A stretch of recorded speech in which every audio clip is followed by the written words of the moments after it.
Good morning and welcome back to the third day of the Global TBO Symposium.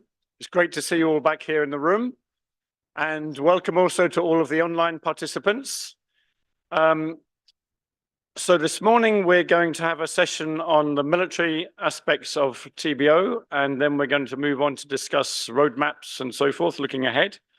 But before that, it's my great pleasure to introduce Jacopo Prisonati, who is Director of Network Management at EUROCONTROL, who will give us some opening remarks for the day. Thank you. Jacopo. Thank you.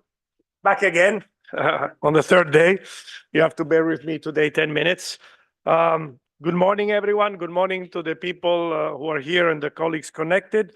I'm pleased to welcome you back again on the third day on behalf of EUROCONTROL. And I've been briefed on the 2 days of work and the various aspects that were discussed, and all the operational benefits and the clarity about what is TBO. Often, sometimes there's a little bit of confusion around that. But also what I think is more important, and where in Europe we're also, let me say it, very proud of, the practical implementation examples demonstrating that there's nothing really to invent anymore. Technology is there. Capacity is there. You heard from our NM capabilities. You heard from Maastricht and the work they're doing with Lufthansa, that the things are really there. And I think I would like to echo a number of points that I said on my first day. We had a great common ICAO global operational concept, which was developed by ICAO, which I thank again, because it's the basis where we start. The presentation made by ICAO also clarified very well what we're talking about. We have the technology there, and also we have a challenge as an industry, I believe. I was yesterday meeting the chief operating officer of Turkish Airlines that was telling me that in 3 years, they're going to double their fleet from 400 to 800 aircrafts. A lot of other airlines, including a lot of low fares in Europe, are doing the same. And we are still talking about 2035 of certain things. So I think it's really of absolute importance in order to make sure that aviation will continue to grow and will continue to grow in a very strong and sustainable way, and where the trajectory management is the fundamental asset. I heard also there was a ball game yesterday to show the complexities work is a must. And so we need to be really thinking a little bit more disruptive. We need to think that there's only one value chain, that until the thing is in operations, effectively, we have done nothing.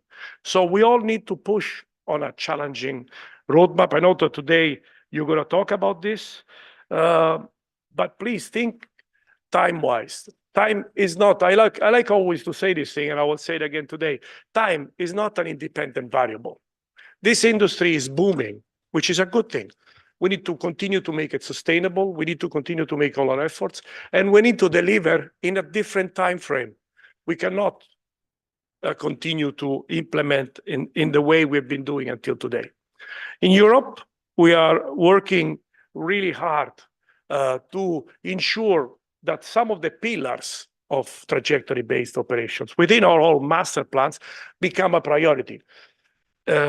The action around open architecture to ensure that we get away from closed systems and that we are able to evolve like any other industry has evolved with an application-based approach, not a closed system-based approach. The air-ground integration, we need to accelerate. We've seen the extended profiles and everything. The presentations of yesterday are already there. So air-ground integration can accelerate the full implementation of that. And of course, with seamless airspace strategy and procedures and methodology. So with this, we really think that the recipes and the capacities are all there. The only effort we need to do now is really all of us to consider and act really in a more disruptive way, to be more focused on timely implementing this. That's why we in EUROCONTROL are really looking forward to the discussions of today, also to our important institutional, let me say it this way, colleagues, the European Commission, ICAO, EASA, and the discussions of the other colleagues that will, with the FAA that will take place today, really to start to generate from today an action plan, a roadmap, which will see also an advanced time frame to deploy this technology. And EUROCONTROL will continue to support, will continue to try to do its best and do its best within the EUROCONTROL team, really to support in any shape or form all these activities, and please consider us fully available for all the next steps. Having said that, I wish you all a great 2 days of work, and today I've been really not even Italian, Swiss in my time zone. I'm trying to give you guys all the possible time to discuss and be effective in your discussion. But my message, I hope, is very clear, and it comes from an operational guy which already today is working in a very highly saturated environment where we have no magic solution in the next 5 years. We will need to do all what we can to accommodate all the demands, but we really are looking forward to implement advanced solutions in a very short time frame in order to then move to a more advanced model, which will allow more greener trajectories, but also more capacity in the network. And again, you have seen the demonstrations yesterday. Technology exists, capacity exists. Now it's our call to make it happen. So I wish you all the best for today, and I'm looking forward for very challenging results. Thank you very much.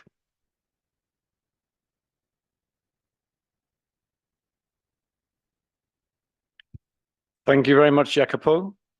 So now we're going to move on to session 8 of the symposium, which is about the benefits of TBO for the military. And I'm very pleased to introduce our colleague from the European Defence Agency, Thierry Closet, who is the project officer in charge of SESAR collaborative projects at the EDA. Thierry, the floor is yours.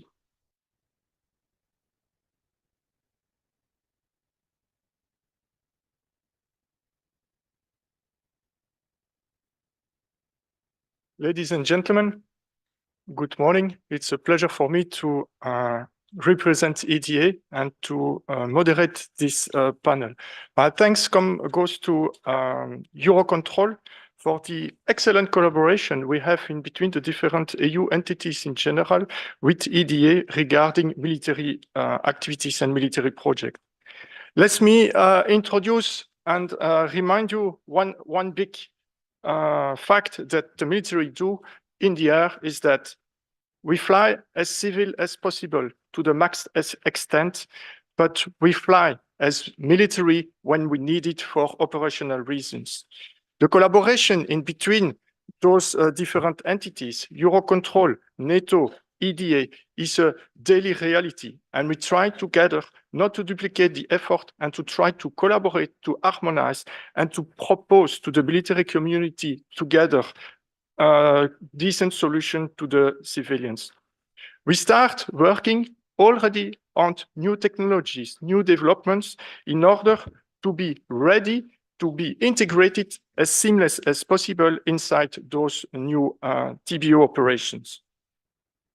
We definitely need to work hard on the planning phase, and the military are already working hard on that. On the second part, we have to work as well on the execution phase, and there we have daily operation execution, but we also have no-notice daily operations like air policing, for example. Therefore, at EDA, we work already on some research and technology in order to best fit into the TBO system, even when we ask some operational missions with no notice. Let me introduce now the two distinguished panelists in order of their presentation. The first one is Mr. Igor Kuren, who is military ATM expert in the Civil Military Coordination Division at EUROCONTROL. The second distinguished panelist is Mr. Ed Wright, Executive Director in the headquarters in the Air Force Flight Standard Academy, United States Air Force. You are free to ask some questions after the presentation of the two panelists. And Igor, I give you the floor.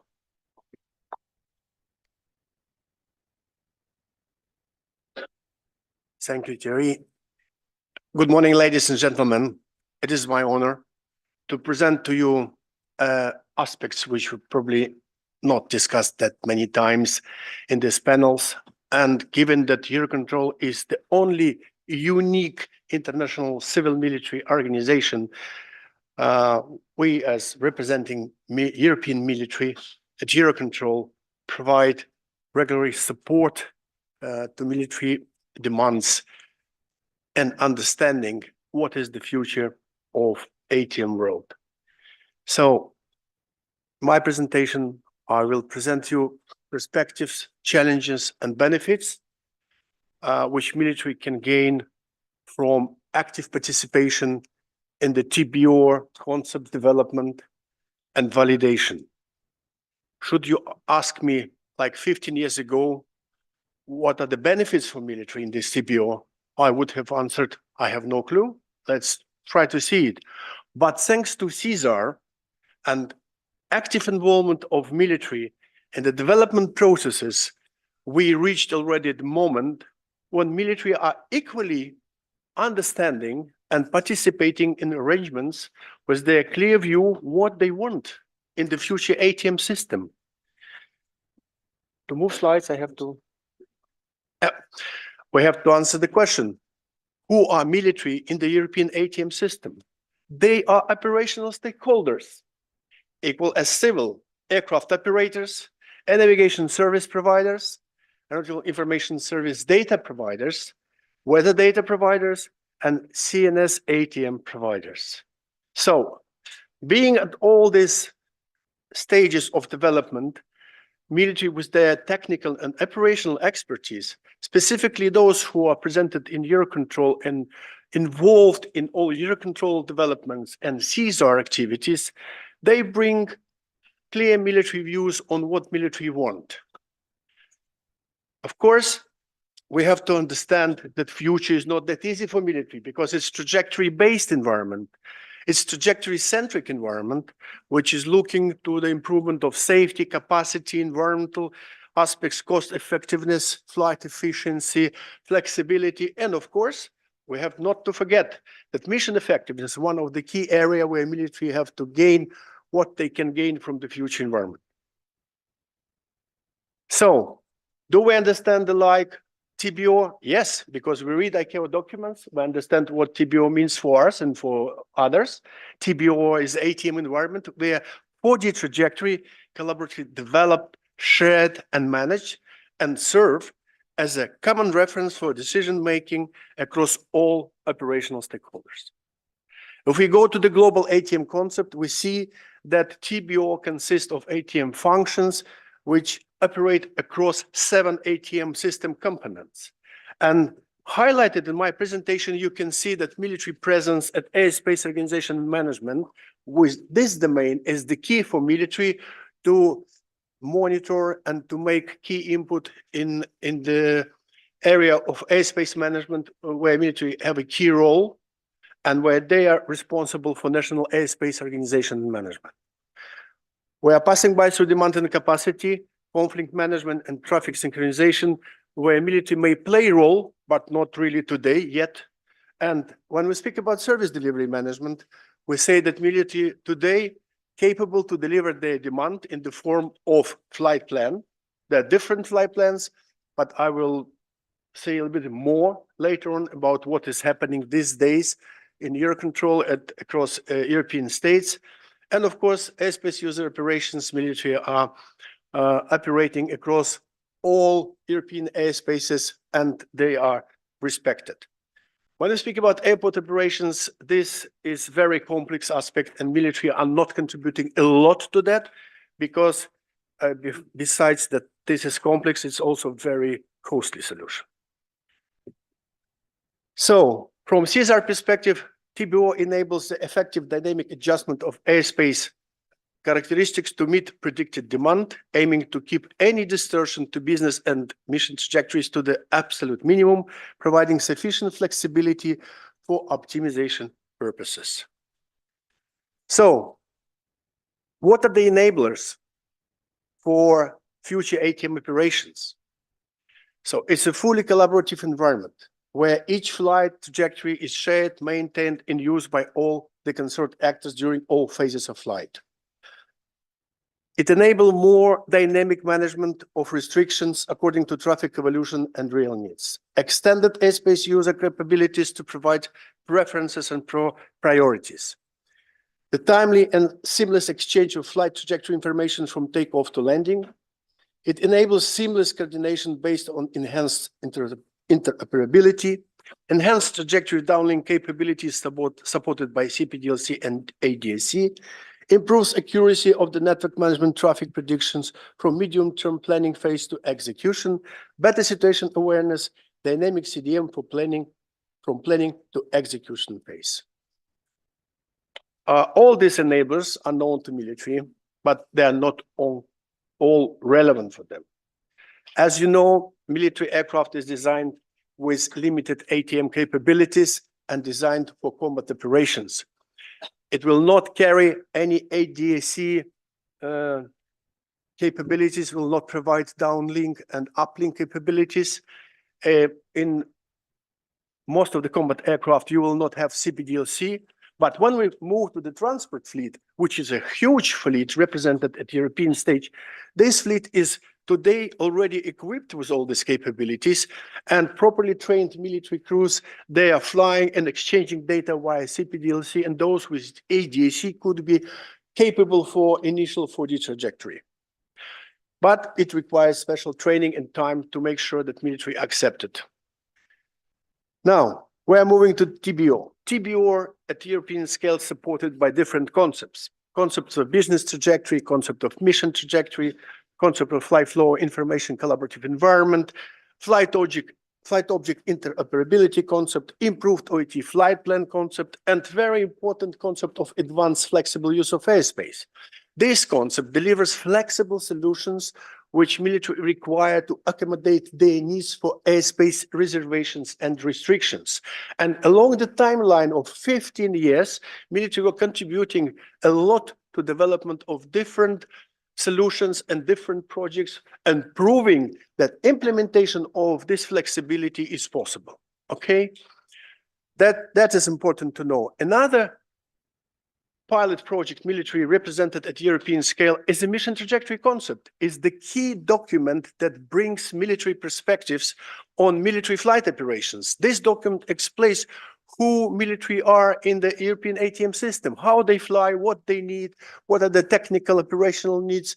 And this document was widely used in SESAR for our civil colleagues and counterparts to understand the nature of military operations. Since the moment when this document was accepted, read, and understood, things much better improved. And understanding each other demand was a key moment to go ahead and to bring things forward. Improved OET flight plan is our key pilot project today in EUROCONTROL, with support of our technical and operational experts from the network manager. We managed to introduce improved OET flight plan and to bring it to the moment when from 11th of July, 2 pilot states will be capable to implement flight plan and start operating under umbrella of improved OET flight plan format, which is actually ICAO 2012 plus military specifics. And this solution is very efficient in terms of cost. The cost actually for the implementation equal to 0 because update of the systems does not require that much effort. And it is proven that pilot states Germany, France, and Belgium, also MOAC is our EUROCONTROL part, are capable to introduce this flight plan and to start operating it as the IRAC cycle starting from 11th of July. Now we're moving to the 4D trajectory understanding. Do we understand 4D trajectory like? Yes, of course, because definition tells us that 4D trajectory is nothing more than the set of consecutive segments linking published or computed points or pseudo points computed by air and ground systems to build the lateral transition and vertical profile, where each point expressed in a latitude, a longitude, a flight level altitude, and a time. So understanding so, we are coming to the point to say, what are the difference between military and civil flights? Because it's very important to know the business trajectory follows its business needs. while the mission trajectory driven by national defense and security policies and international commitments. Business trajectory flies in accordance with ICAO rules, while military flight operating under special national rules and also, when it is needed, in accordance with ICAO rules and provisions. Military aircraft or civil aircraft is equipped with ATM cooperative onboard avionics and sensors, while military aircraft, as I mentioned already, designed to satisfy combat operations. Yes, future business trajectory is going to share flight-related information via FFIC, but military are not that fast, and they have to take time to accept that integration process requires harmonization and flight information sharing. And this way, as I just mentioned, improved OT flight plan is the only mechanism at this stage where the military can be integrated into the network operations to make sure that their flight information is known and well integrated into the system. Then, of course, business trajectory is capable to provide trajectory data via CPDLC and ADC. And it flies flight management system. Military will not share this data, and due to confidentiality reasons, we all agreed that military will limit their flight-related data to those ATM compliant, or this ATM data set, we call it, because it doesn't include any specifics about military flight. Because as you know, military flight performance is the area where nobody wants to step in and to really monitor how military fly, what are the rate of climb, rate of descent, what their speeds, where the configurations of aircraft, the mass of the aircraft, and because aircraft configuration could be different, depends on the weapon carrying or any fuel tanks complementary to what they do every day around airbase flights. And of course, business trajectory flies the most cost-efficient route, while the mission trajectory flies the most efficient route to ensure mission effectiveness. Now we go to dependencies. Business trajectory depends on the passengers' availability, airport throughput, airspace availability. We speak about pre-route airspace, navigation service provisions, ATC capacity, and weather. At the same time, military flight or military operations, they depend on aircraft availability. We know that very often military flights dependent on available aircraft, which would be moved from the stand due to different reasons. And yesterday, being at Spangal Air Base, we observed when before takeoff, F-16 had to go back because there was some problem with technical aspects. So they could not take off because of technical reasons. So, of course, military flight is dependent on the mission type, airspace availability. In this case, we speak about airspace reservations restrictions. You know that a lot of missions require airspace segregations due to the nature of military operations, which are not known to the ATM network and not to be known. And of course, ANS provisions and tactical control are very important for military operations. Geographical scope of the mission and weather as well. Of course, business trajectory relies on efficient collaborative planning, seamless ANS provisions, most up-to-date aeronautical and meteor data, swim technical profiles. For military, it's almost the same, but we don't expect military to implement swim profiles, but we speak about swim interfaces, which are going to help military to be integrated in the future system. Now we're moving to the point where we speak about challenges. Challenges are split over three domains: operational, information sharing, and technical. From operation perspectives, provision of the harmonized and ICAO-compliant aeronautical information across ATM domains to ensure consistency in the European aeronautical database is a must-to-have. We know today, with the implementation process of improved OT flight plan, one of the key activities to ensure that states who are going to implement this flight plan must be compliant with ICAO Annex 15 and provide information to single database to ensure that during operations, it matches completely the environment where mission is going to operate. Implementation of new airspace design principles and advanced management of airspace is a key for military in the future. We are trying to move from static solutions, which are today considered as a brick in the air, where the hard ATM constraints apply when military book airspace from 9 in the morning till 5 in the evening. So it is not accepted anymore. We understand that flexibility and dynamicity is the future of military flight operation. Participation in collaborative planning is a must. Participation in CDM is a necessary condition because in such way, military indicate their priorities. They have priorities which are to be accepted by ATM network. Therefore, this is very important to know what are the main principles for CDM for military. For that, European military developed a document which called the CDM Principles for Military Participation in CDM. Compliance with TBO requirements for trajectory management, adherence to trajectory life cycle through trajectory development, sharing, and execution, adherence to ground-agreed trajectory in the execution phase, and participation in constraint management. Normally, we say military flight is not eligible to any constraints and regulations. Yes, at this moment, but we still have potential to validate that any military flight operating in congested European airspace could be subject to restrictions and constraints, and that should not be excluded at all, because if we validate applicability of these constraints in upcoming SESAR projects, we can prove that this is not really harming or degrading military operational capabilities, and it could be accepted by military. But it's on voluntary basis. They are not forced to do so. They have to see possibilities and the flexibility they can apply to optimize ATM network operations. From information sharing perspectives, yes, FFIC implementation is the future for everyone and maybe for militaries, especially for those who are operating GAT or military aircraft as GAT. They have to be compliant as from December 2025 according to the European regulations. But still, we have to know how far military should go to this FFIC, because it's very complex, not in terms of understanding what is this. This is new format and military can really take it on board.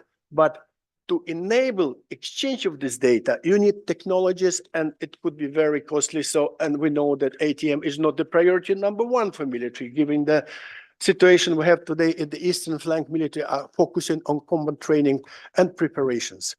So, SWIM interfaces is the future, because maybe not every and each profile will be applicable to military, but creating interface for military with civil world and civil systems will be the challenge. So, from technical perspective, compliance with a set of ATM CNS requirements, such as air-ground voice channel spacing, controller pilot data link communication and trajectory management, advanced navigation comprising performance-based navigation applications and functionalities, MODES and ADSB surveillance, airborne collision avoidance systems, and airport connectivity. Connection of military system to SWIM with SWIM technical infrastructure, automation of human processes related to CNS ATM data exchange, close collaboration with ground and airborne industry. And now we're moving to the benefits. Now, as I mentioned to you, 10 years ago, listing these benefits would be almost impossible. But today, we are close to them, and we say, okay, what are the benefits, potential? First, we have ICAO compliant and harmonized analytical data across European states. We have increased flexibility in planning and execution. We have enhanced civil military ATM collaboration, cooperation, coordination, and planning execution phase. We have flexible access on demand to airspace, available airspace resource, request of the most efficient flight levels leading to fuel saving for military flight operations, because today military not sending flight plan and not being integrated in the network, they are flying not the most efficient flight levels. And normally say military don't care about fuel, but it is not true. For many flights, military could benefit a lot from efficient flight levels operating under the same conditions. So improved military mission effectiveness and ATM network performance, military in CDM processes, new airspace design principles, facilitating military integration and use of ICAO compliant, harmonized, improved flight plan mechanism enables centralized processing and distribution of mission trajectory data, semantic interoperability, consistency of mission trajectory data across ATM actors concerned, increased awareness on military ATM demand leading to improved capacity, improved cross-border FIR, UAR military flight operations, and increased civil military and military interoperability. TBO opportunities. It's opportunity to retrofit aircraft equipment or develop new system functionalities facilitating military integration into TBO environment. Opportunities to define and implement dual-use technical solutions, hence enabling the reutilization of available military capabilities and reducing technical constraints. Development of interoperable solutions facilitating military integration into civil CNS ATM infrastructure.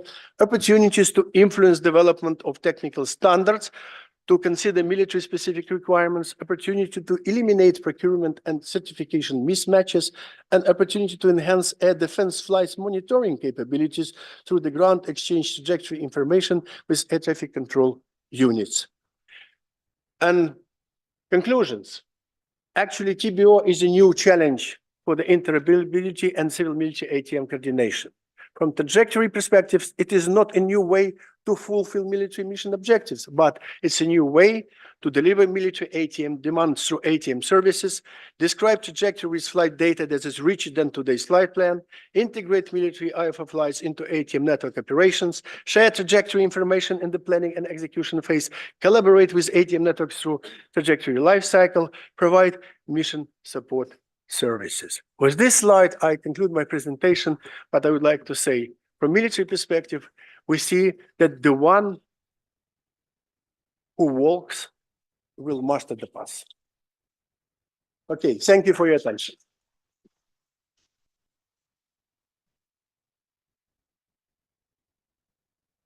Jora, thank you very much for this presentation, and I propose to Ed to start directly his presentation. And during the presentation of Ed, you will see the American view, the American perspective, the American way of managing operations, military operations. You can already not make a copy paste, but the European ones are operating plus minus the same way. The only difference is that the United States Air Force is only one Air Force, and we have 27 to be accommodated. Thank you. The floor is yours. Well, good morning. Before I begin, I think I would be remiss if I did not make a comment on the anniversary of the Normandy landing. Indeed, for me, I would not be standing in front of you had this event not occurred. My grandfather was in the German Wehrmacht and was injured at Stalingrad. And on March 16th of 1945, my mother, who was 16 years old at the time, her hometown in Würzburg, Germany, was destroyed, and she was buried alive. My father was a lieutenant in the United States Army. He arrived in Würzburg shortly after the bombing. They met and were married in New York City. 10 years later, I was born at MacDill Air Force Base in Tampa, Florida. And 68 years later, I stand before you as the senior air traffic controller in the United States Air Force. It is my honor and pleasure to brief this distinguished audience. We in the United States Air Force take civil-military cooperation very seriously.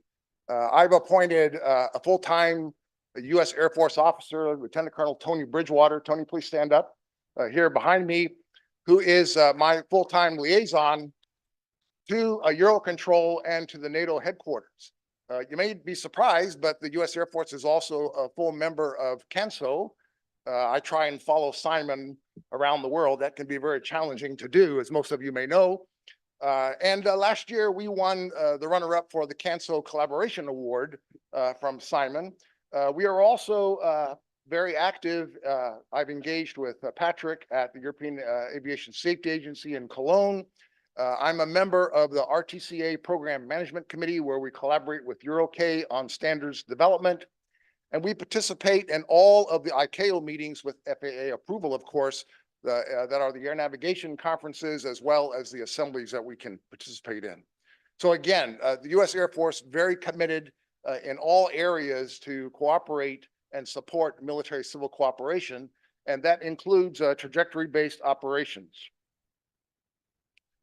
I think that Igor has pretty much covered all of the TBO benefits. I don't want to go and reiterate all of these things. I think my slides, I didn't show him mine, he didn't show me his, but they pretty much look very similar in terms of all the TBO benefits regarding flexibility, efficiency, predictability, safety, and cost savings. Cost savings is a very big issue with the United States Air Force. It may not surprise you. We have one of the largest fleets of aircraft, 5,217, and the U.S. Department of Defense has 15,000 aircraft operating around the globe. And I'm not sure that I'm proud of this, but unfortunately, we are the world's largest consumer of JP5 jet fuel in the world. So the savings that we could get in fuel savings from TBO would be very, very beneficial to the U.S. military indeed.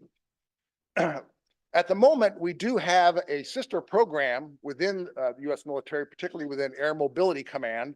We refer to this program as Mission Execution Excellence Program. It's not TBO, but it is designed for our air crews to focus on their routes and fuel planning to save as much jet fuel as possible, both in the interest of reducing the carbon footprint and also for savings. Last year, they were proud to announce that they had reduced and saved $80 million in fuel savings as a result of this program. It's not quite TBO, but we are also looking at future technologies, including batteries, primarily for rotary wing aircraft, in order to reduce carbon footprint and in order to be more efficient when it comes to consumption of jet fuel. I have to confess, I borrowed this slide from my colleagues at the FAA TBO office. This is the key capabilities by theme slide. And what I did here for this audience was I put a star on the areas which I think are most advantageous for the military regarding TBO. In this particular instance, my professional opinion is that the integrated arrivals and the integrated departures present great opportunities for military benefits for TBO implementation. Also, there are other areas here that are very favorable, as indicated by the 2 stars. I do need to point out, though, that one of the limiting factors for the U.S. military in general is that currently we don't have access to swim internationally. The FAA is going to be providing swim free of charge to us in the United States. But at the moment, there's not a plan forward for the U.S. military operating in Europe to be on the swim network. We'll have to get engaged with that.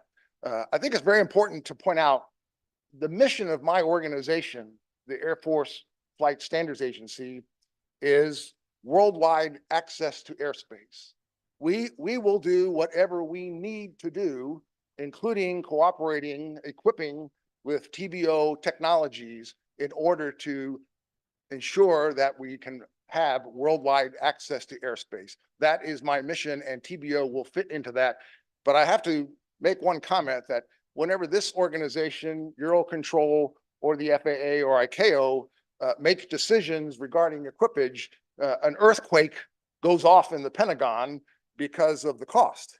I would remind you the ADS-B decision for equipage costs the U.S. Air Force $1.8 billion to equip our fleet with this technology. With so many aircraft, you can imagine that the cost for us to do this. So what this translates to is that typically when new technologies are introduced internationally, whether it's in Europe or in Asia, and it doesn't matter if it's 8.33 radios, RBSM, Mode S, whatever the capability is, we tend to wait a year or two, kind of to wait to get the bugs out of the process and the system before we implement and equip. We got caught many years ago when the decision was made to equip with microwave landing system. We equipped many of our aircraft with this technology, spent hundreds of millions of dollars only for that technology to be canceled, and we were stuck with all of these microwave landing system boxes in our aircraft, which no place to use them. So our approach to integrating in the global civil air traffic management system tends to be a wait and see approach until the system is settled down a little bit, the technologies are mature, and then it looks that it's the right time for us to spend the money to equip. My last slide, TBO could be very advantageous for certain military aircraft, but I think a key point to keep in mind is the main thing that drives the trajectory or the flight plan or the route for military aircraft, at least for the United States, is diplomatic clearance. So diplomatic clearance varies country to country. It also varies by the type of aircraft, what the aircraft is carrying, what the mission profile is. And remember, many of these aircraft, they're not flying a point-to-point profile. An AWACS aircraft or an air refueling aircraft is flying an orbit. It's not a common profile that commercial aircraft will be following. Also, some missions may be a flight of 6 F-35s, so the trajectory may be much wider than a single commercial A380 aircraft. So it's important to remember that, and in some countries, there are some military operations, for example, like air refueling, that are not allowed to be conducted over those countries. So we have to go around them or conduct that outside of that airspace. So this can make implementing TBO challenging for military operations because of the type of flight operations that we were doing. That being said, for many of our air refueling and transport type aircraft, I did a lot of years of flight testing aircraft avionics in the C-17. Those type of missions, and probably 90% of those profiles, would be able to execute and follow a TBO infrastructure that would be implemented perhaps here in Europe. And we would look forward to participating in that and getting the same benefits that the civil aircraft. But again, my last comment here is, I'm not sure that TBO was designed with the military needs in mind, because of, and why should it be? Because we operate in a very unusual way with our aircraft in terms of the trajectories and the profiles. For example, depending on what we're carrying, it may be food, water, medicine. It may be more important for the aircraft to arrive by noon today, because the people on the other end are not going to survive if the aircraft does not arrive by noon today, versus flying the most efficient route. So it turns out we may fly a route that we burn more fuel in order to arrive by noon today to deliver the food, water, and medicine that we're trying to reach that destination. So the priority of our mission may dictate some differences in terms of how TBO, because TBO is more based on predictability. And for many military missions, our mission is unpredictable. It's not uncommon for one of our aircraft to depart from Charleston Air Force Base in a C-17 to Ramstein and divert it to Africa. This happens almost on a daily occurrence. So there is some unpredictability in terms of how the military operates that may not be compatible with TBO. But I will just summarize my presentation by saying that we look forward in the U.S. Air Force to participating in TBO as much as possible. And we look forward to learning about what technologies are going to be required so we can equip our aircraft to participate in this important endeavor that EUROCONTROL and European nations are planning to implement. Thank you.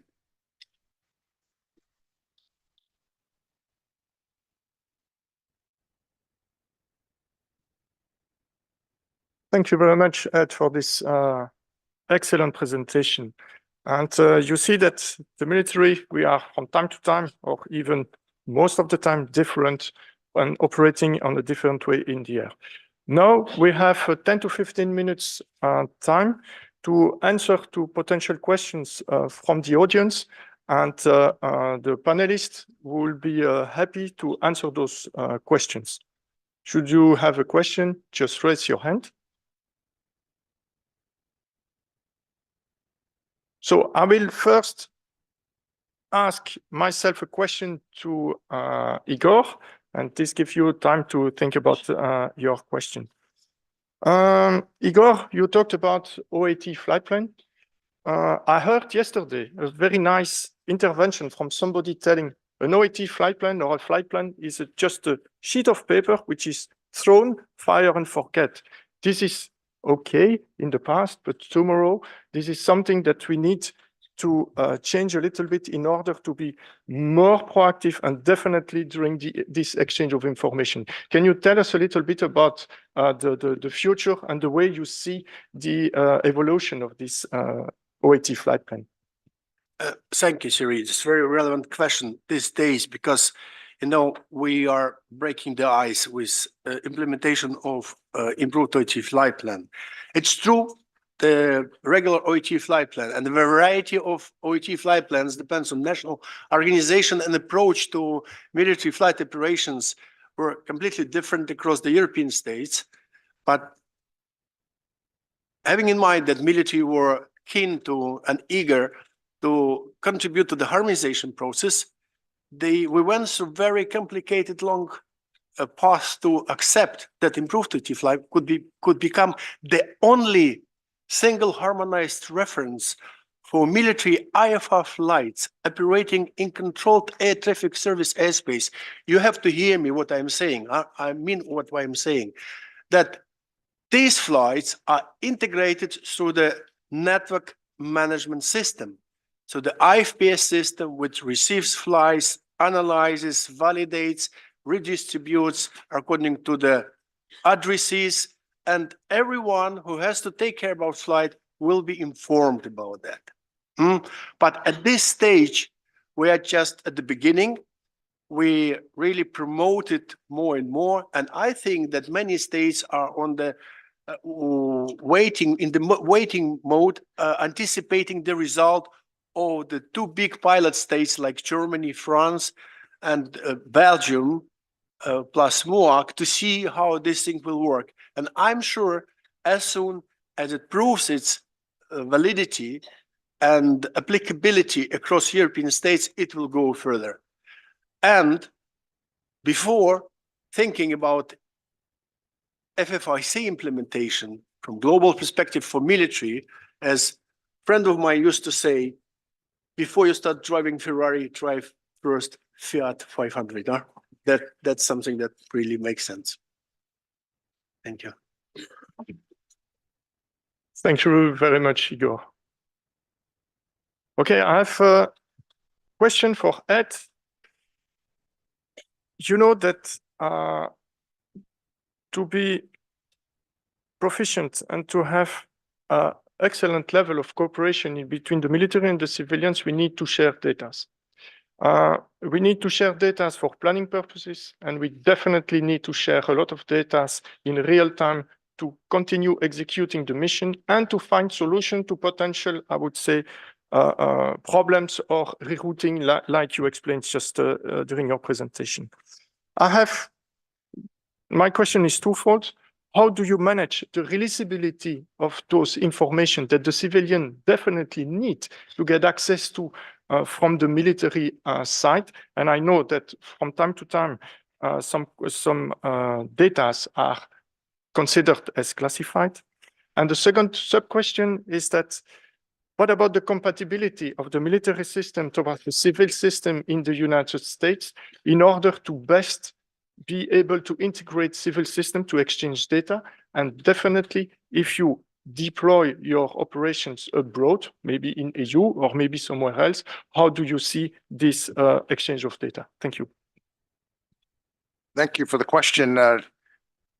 Unfortunately, the answer is quite complicated in terms of how we exchange the data.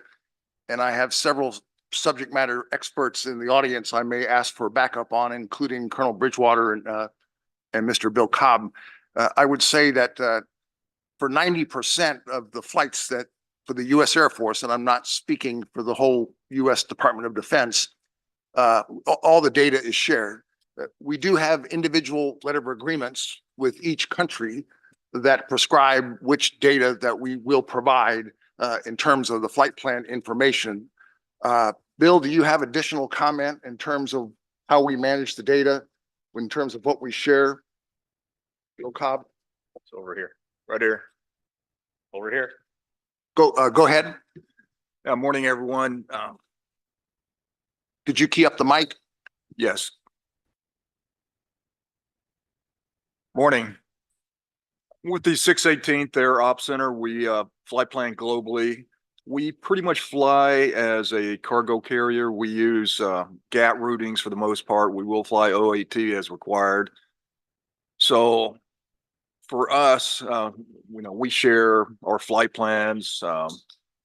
We won't tell you perhaps what we're going to do with the mission, but we really interface with air traffic controls very seamlessly. on a day-to-day basis. My office does roughly 40 to 50% of all flight plans for the U.S. Air Force. So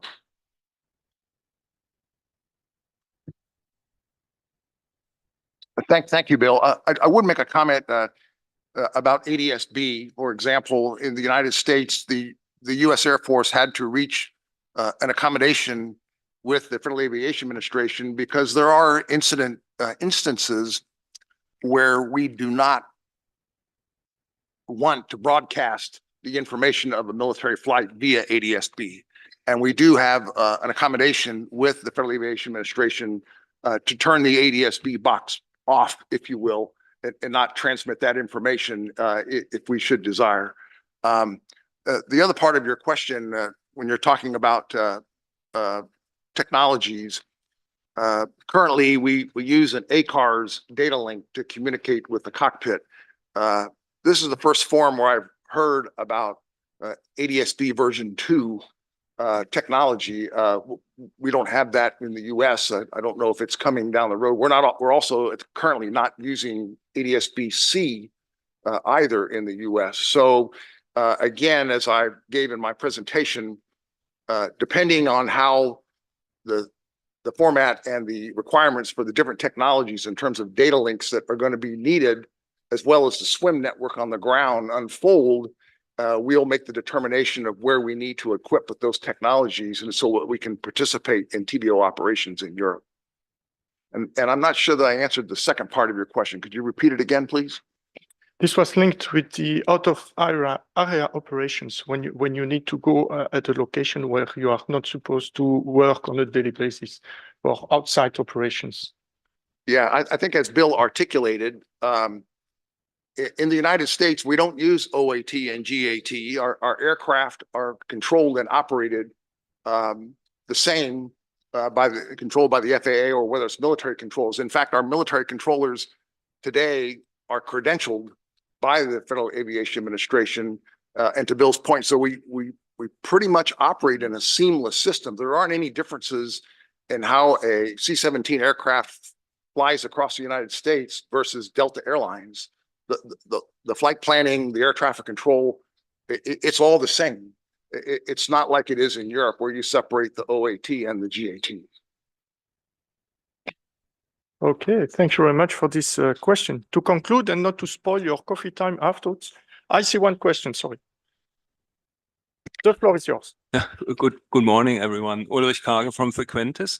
So I wonder how the TBO data sharing will in fact work, because when I think about military missions, when you enter European airspace, I don't believe a military aircraft would share its complete trajectory, including performance data. And so I wonder if the data sharing and also the management of the trajectory works if a certain fraction of aircrafts does not submit their trajectories. And my question is, are there alternative measures then in place to manage somehow the airspace when it's shared between military and civil aircrafts? Thank you. I think the short answer to your question is at this point, we don't know.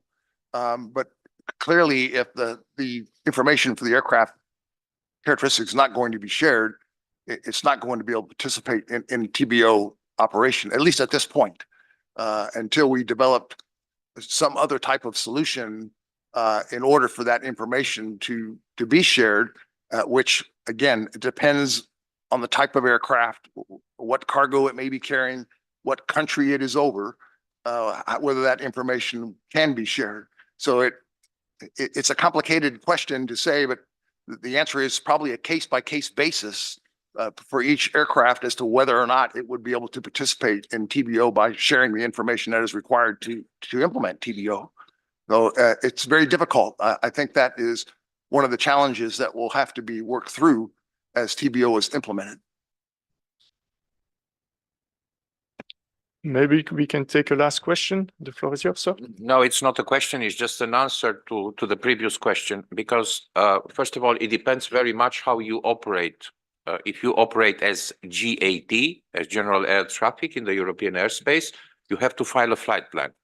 So all the information about this flight is known, is processed like for any other civil aircraft through the IFPS system of the network manager. If you operate as OAT, as operational air traffic, this is a completely different story, because then, of course, the information will not be available unless the concerned operator chooses to implement the IOAT, and then the information will be known to absolutely everybody. The ratio of the military GAT operations is still very limited, I would say, in the context of all the European air traffic. So the fact that probably full TBO will not be implemented from the very beginning for the military flights operating as GAT, I think IOAT is a debate that needs to continue. Anyhow, of course, will not have a big impact, but it will be very much appreciated if flights operating as GAT will gradually join the FFI's implementation and also the IOAT implementation. Now, just to remind to everybody, yesterday we were discussing about the mandate for the FFI's implementation on the 31st of December 2025 in Europe. This applies also for the military flights operating as GAT. So this applies to absolutely all flights. So that needs to be very well understood. With respect to sharing data about civil and military airspace reservations, we have an extremely advanced flexible use of airspace in Europe that provides all the necessary information to the airspace users, civil and military, on the availability of the airspace, with updates being done almost every 15 minutes. So it's almost in real time. Thank you very much. I still have a question. I'm sorry. The floor is yours, sir. Yes, please. Thank you, Ed and Igor, for your presentations. I really appreciate it. You both insisted on the wish of military forces to integrate these new systems in TBO operations. And I had the honor of serving in the military French Air Force for many years. And there is one domain where I think that military forces can bring really their knowledge and experience, and that could be really beneficial for the TBO operation. It's really the management of data link communications. You are used to really manage extremely complex airspaces with composite air operations, encrypted communications. I'm thinking about Link 16, Link 22, and so on. And it's really a domain where military forces are really the experience of cybersecurity and management of this type of communications. So how do you share your experience with civil domain for this type of activities? And is this something you intend to do more intensively in the future? I don't know, but I think really the civil operation can benefit from your experience in this domain. So what are the intentions?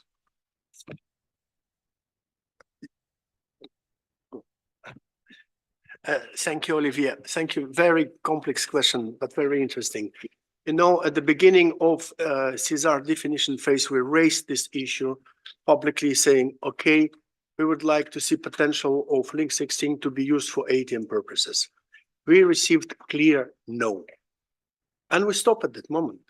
The Link 16 will never be used for ATM purposes, even though we made some validations at early stage of SESAR developments, where the ground connection gate was taking Link 16 data, ATM related data on aircraft position, going to the ground security gate, and then filtering information and delivering to the system. But it was a proposal, but giving that strict reply not to use Link 16, and I would like to pass the floor to our American colleague that he can maybe clarify that better. Thank you, Igor. I think I agree with your answer, and I would also call on Mr. Stephen Hansen, who's my NATO representative here, if he could also back me up on this. Stephen, could you care to comment? I thought I was gonna get away with this one. So for those of you who don't know me, and I'm sure many of you do, I am the staff officer at NATO responsible for aerospace policy, planning, and security. And I also work heavily in the air traffic management, communication, navigation, and surveillance domain. By the way, just so I get my plugs out early, NATO and EUROCONTROL have a wonderful work group that works together, known as the NATO EUROCONTROL Air Traffic Management Security Coordinating Group. Free membership. contact CMC or myself, and we can get you membership in the meetings. And we talk about a lot about the security issues. And we're actually starting a new task force in the group called Aviation Security Information Sharing. So feel free to join that. From a NATO's perspective on technologies and aviation, we have 13 priorities, but the key four first ones, which I think are important for you, are interoperability, military to military. We have 32 different militaries, 32 definitions, different definitions of what the military is, and we have to live with that. Our second priority is civilian and military interoperability, trying to make sure that we have access for the alliance and its member states to all the airspaces where they need to operate. Our third important priority is resilience, because a lot of the technologies used are very fragile and we need to continue to operate even when those systems are no longer available. And our fourth priority is security. So obviously, when we look at technologies such as CPD-LSC and things like that, from a point of view of the fourth priority of security, we see that as a bit of an issue. The interoperability of those kind of link systems are understood and required. We are trying to work through the various structures we have in NATO and through the allies to engage and work with the civilian industry through the NATO Industrial Advisory Group, working with the various nations, the organizations. For example, the NATO Aviation Committee actually has IATA, CANSO, EUROCONTROL, and ICAO as partner members. And we're trying to share those technologies and information and backgrounds and standards we have with different groups, and actually in trying to engage in standardization with civilian standards developing organizations. So your desire is well known, and the Alliance understands that. It's one of our priorities, interoperability, CivMil, and we're trying to find those structures to share that information and learn also from other parts of the industry and the aviation world to make things better for the military. Thank you, Stephen. Thank you very much for the complete answer. To conclude now, and not to spoil too much of your coffee afterwards, I noticed one topic that you mentioned related to diplomatic clearances, and I know this is an issue. You have to know that European military community, with the assistance of EDA, is addressing this issue in the scope of military mobility. And this is one point which is out of, I would say, the scope, but it's important to know about this. You saw as well that as civil as possible, we try to do it, and we do not try, we have to, because it's a regulation for the military flying in GAT. But as military as necessary, you saw as well through the different presentations that we have a lot of missions that are the typical military. And for that, in the future, already today, but in the future, definitely, when we will have military requests about the civil world, we will knock at the civil door, not only with a problem or with a request, but we will try to already propose a solution. How are we going to do that? We are already, with the European military community, developing the IMAC-SES program, which is integration of military air capabilities in single European sky. And we look into potential solutions, automated solutions, or assisted solutions for the controller working positions to give, when we need for the military operations, when we need the support of the civil community, to come to knock at the door and to have already potential solutions to be brought to the civil world, which is, I think, will ease the complete process and will ease the integration of the military, most of the time, no notice, into the single European sky. Thank you very much for this excellent exchange of information, and I give you the floor. Thank you.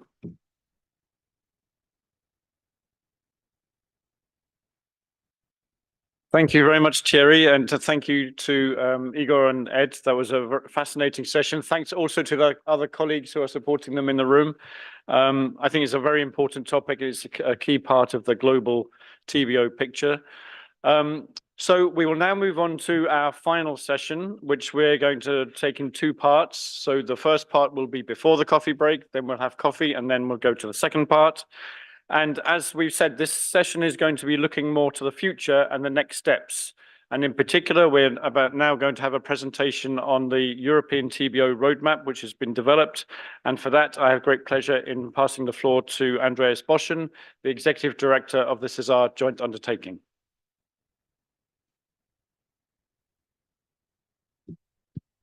Good morning to all. Do we need a roadmap? I think we had a discussion on day one already. And my answer is yes, we need, because there are so many elements to be implemented by so many stakeholders. And we need definitely a roadmap. And during the 2 days, we have seen roadmaps. I think we have seen a very good roadmap from NAV Canada. We have seen a nice timeline for FFIs by FAA and SDM. We have seen a nice roadmap from Asia Pacific. So why not have a European air traffic TBO roadmap? I would hope that this, okay, good. Here we are. Then we had a discussion, what kind of roadmap do we need?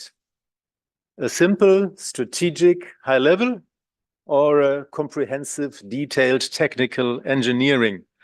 There's no good answer to it. I think it has to be as simple as possible, but also as comprehensive as necessary. And then we had a discussion, what's the value of a roadmap? And then my reply would be a good roadmap is a roadmap which becomes reality over time. So it's a roadmap which promotes and which fosters implementation. So we are working on a TBO European roadmap as part of the European Air Traffic Management Master Plan 2024. Our current master plan has already TBO as an essential operational change. And the update now of the master plan is a collaborative effort by the entire European air traffic management community. And echoing the last session, military are, of course, a part of this ADM community and contributing to the update of the master plan, both at technical but also at strategic level. It's a strategic master plan. And you see our vision, establish Europe as the most efficient and environmentally friendly sky to fly in the world, having, of course, safety in mind as our paramount feature. And our vision should become reality by 2040. And this includes the TBO roadmap. And we are identifying TBO as one of the 5 key transformation levers. You see there are 4 more, which are part of a new service delivery model, which also was mentioned. Jacopo this morning spoke about it. And we are also looking in a supportive regulatory framework that data volumes, automation, dynamic airspace, and the new roles of the human operators are all coming together. So in total, there will be 6 roadmaps in the master plan, but now I will focus exclusively on the TBO. We are all TBO. TBO is covering many, many elements, and you have seen it over the last days. You have seen projects called Network TBO, ATC TBO, and we are also structuring our roadmap according to these 3 areas. If I dare to say it in one sentence, Network TBO is mainly the coordination between the airspace users and the ADM service providers at pre-departure stage. So in Europe, the network managers, of course, very much involved here. Then ATC TBO, again, simplifying, it's optimizing the trajectory during a flight between the flight deck and ATC. And then the last one, regional TBO, is more limited to Europe. It's a synchronization between the airports, the ANSPs, the network manager, and the airspace users are not so much involved here. So the first 2 areas are the 2 areas where we are really looking at global relevance, and in particular developing FFI's Release 2 and the ATS Baseline 2. All our roadmaps in the master plan are structured in the same way. We describe the baseline 2023. We describe the elements which are in deployment. We are describing the elements which will be deployed, which are to be deployed until 2035. We describe the elements for which we need more research and which we would like to deploy afterwards should the reserve be successful. And we finish by describing the vision for 2040. So now this is the first slide, which gives you the first phase, deployment in progress. And here the roadmap simply takes stock of decisions taken, which are unfolding now over the next years. Many elements are covered by the EU mandate, the Common Project 1, including for new aircraft as from 2028. And I recall Paul is sitting here, Paul Bosman, your plea, let's implement it, let's do it. So these are decisions taking, this is implementation ongoing. And we have also heard over the last days the benefits from MUAC, for example, how many nautical miles, how many emissions you can save when you are implementing TBO, when you give the clearance, descent when ready, and so on and so forth. The second phase is then deploying elements which are end of research, which have successfully been validated at the end of their research. I would like to stress that we are looking here at voluntary deployment activities. We have done a stakeholder consultation to measure the appetite by the investors to go into these different elements. By investors, I mean here ANSPs, airspace users, and airport operators. And this is the outcome of this consultation exercise. And it is, of course, not excluded that at a certain stage in the coming years, they will become, or some elements will become part of a new mandate, maybe a common project too. But to be very clear amongst us, for the time being, these are voluntary deployment objectives. So you see the content, it's a lot, a continuation of things which are ongoing. How can we use the EPP even more, integrate more into ATC tools? How can we get to multi-element clearances, better use of CPDLC? What do we do with the route available document? How to make it more dynamic? How can we better consider user priorities? How can we implement or use FFI's Release 1 beyond the EU mandate when it comes to the planning service, to the constraint management, and also seamless ATC to ATC coordination for cross-border clearances? So to be very clear, most of these elements are at the end of research. They have the status of TRL 6, Technology Readiness Level 6, and some of them are in the process of becoming TRL 6. These are ongoing research projects, and they are supposed to come to an end by 2026. So these elements are really available to be deployed by 2035. We are very conscious that having reached TRL 6 does not mean the solution can become operational the next day. We need industrialization. We need a supportive regulatory framework. We need standards. We need the industry to develop products and to get them certified when needed. We need investment decisions. We need procedures, and we need the training of the people. But I would like to emphasize what Jacopo said again this morning. We have to accelerate the market uptake. We have to become quicker from the end of research to the start of operations. Then the third element of our roadmap is then the research priorities, which we would like to undertake, of course, in parallel to the deployment. Again, in a time horizon to have the research done and the industrialization done, let's say around 2035, so that really by 2040, we're having all these elements in place. And here again, we have heard about it, the need to develop ATS baseline 2 further, the extension to lower airspace and the airport, develop FFI's Release 2 further, synchronization of the network trajectory also in the execution phase. We discussed a lot in the previous days, connected aircraft, how can FMS and EFB more integrated inside the aircraft, and can we potentially link ATC to the EFB? Definitely, we agreed in the previous days, we need research to find out what is possible and what is useful. And the good news is we have funding opportunities to offer to you. These elements will be part of our new calls, which we will launch as from early 2025. And we are looking forward to seeing very good proposals coming up and having this research carried out over the next years. TBO roadmap is not a roadmap in isolation. It is part of the entire vision of a digital European sky by 2040. And as we have heard, TBO requires more data exchange air to ground. And therefore there we also have to take action. And multi-link, which has also been said previously, is a keyword here to ensure both performance and resilience. And multi-link means that we are combining different technologies. Existing one, well established, VDL-MO2, coming to a capacity issue sooner or later, and new ones, those close to completion, LDACs, and those where definitely we need to do more research, like the hyperconnected. So the master plan will also have a dedicated CNS roadmap with a clear focus on enhanced air-ground connectivity so that we can cater for the increasing data traffic. After the three phases, we come to the vision.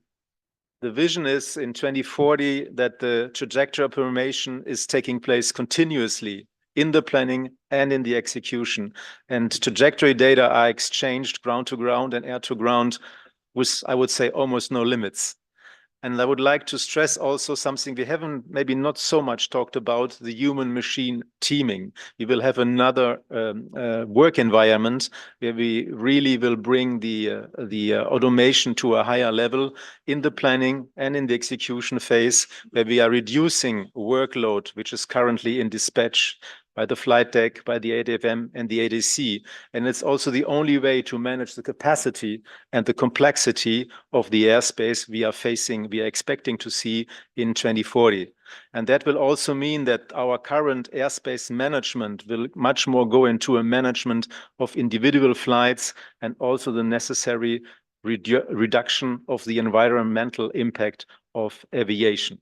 And automation will also mean that many ATC clearances, the routine ones will become automated.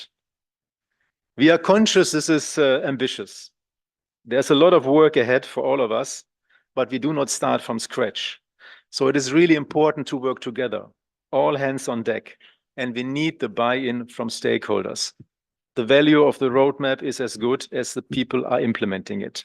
But I am convinced without TBO, we will not meet the environmental and efficiency targets of the single European sky. And there's no alternative to TBO to make Europe the most efficient and environmentally friendly sky to fly in the world. The European Master Plan is still in a draft. We are making very good progress with a big community of experts, colleagues, institution bodies helping us. Our current planning is to have in July 2024, which is in a couple of weeks, I have to say, the final draft ready, which will include the TBO roadmap. Then we have a formal consultation of stakeholders, in particular the member states of the European Union and the member states of Eurocontrol. If all goes well, fingers crossed, in December 24, the governing board of the SESAR joint undertaking will adopt this master plan, and we will roll it out as from 25 by calls, by deployment, by industrialization, by standards, and so on and so forth. So for the time being, this draft roadmap, which I was sketching out, is still open for discussion and improvements. And we are keen also to see and to hear from you in the panel afterwards and the question time, what are your ideas about it? ICAO ANC number 14 in Montreal this summer will also provide a good opportunity to discuss TBO and our concept. There is a European paper on TBO. That's all from my side. Back to David.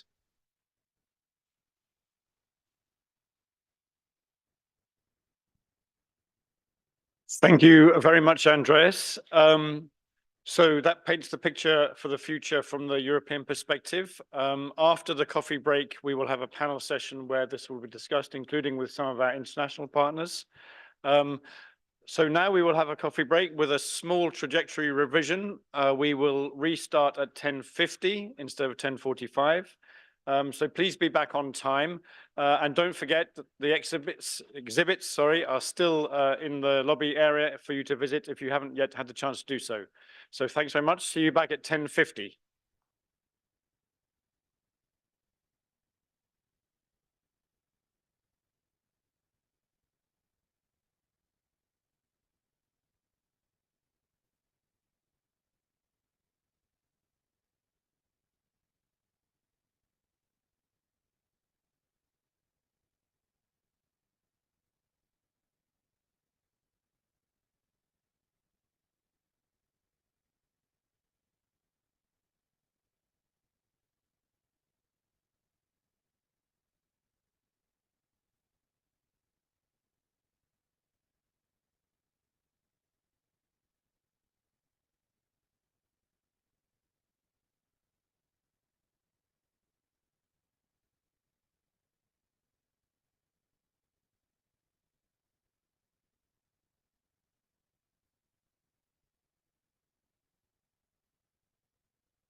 Okay, so welcome back. We're on the final stretch, although I'm not sure that's an aviation term. Welcome back to the online participants. So we will now move on to part 2 of the final session on the TBO roadmap and next steps. So we will now have a panel discussion, and for that, I invite back to the podium Andreas Boschem from SESAR Joint Undertaking. Andreas. Thank you, David. Welcome back. I have the pleasure of moderating an excellent panel. My panelists are on the right. So welcome to all of you.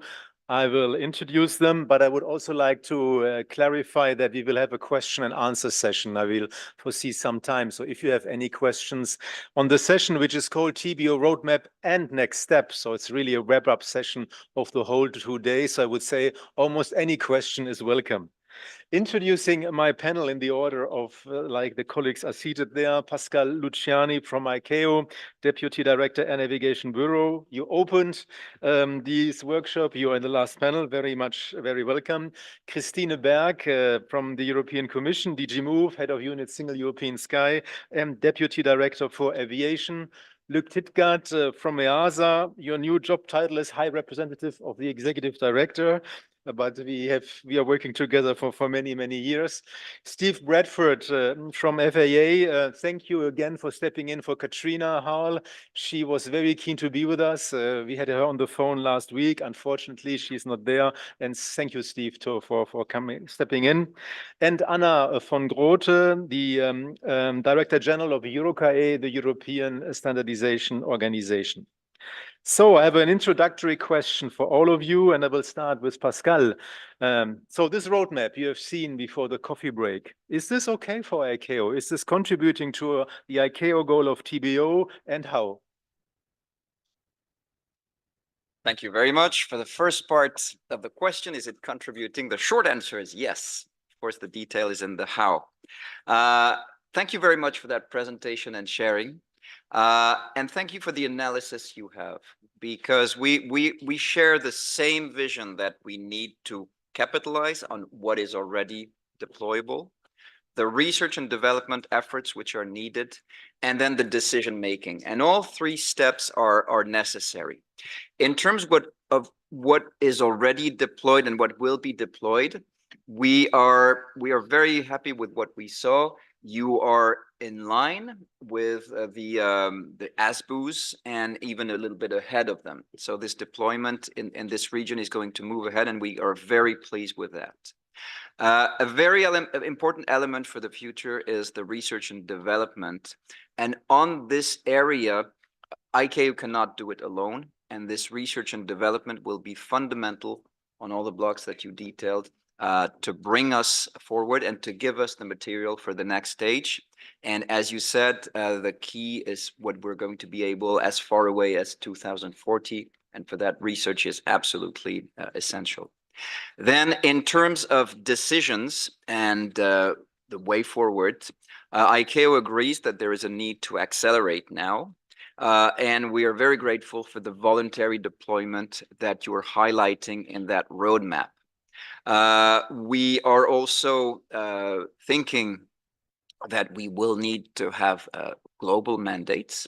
We have the Air Navigation Conference coming in less than 3 months now, and we hope that it will be an opportunity to foster an even larger support with all the member states, those who are in this room and those who were not able to come to this global event. And one of the elements which will be discussed at ANConf is an element of the sunsetting of the 2012 flight plan. It's one of the papers proposed by the Secretary to the member states. It fits very well with TBO. It also would give us a timeline where we know we have to move and transition to the TBO.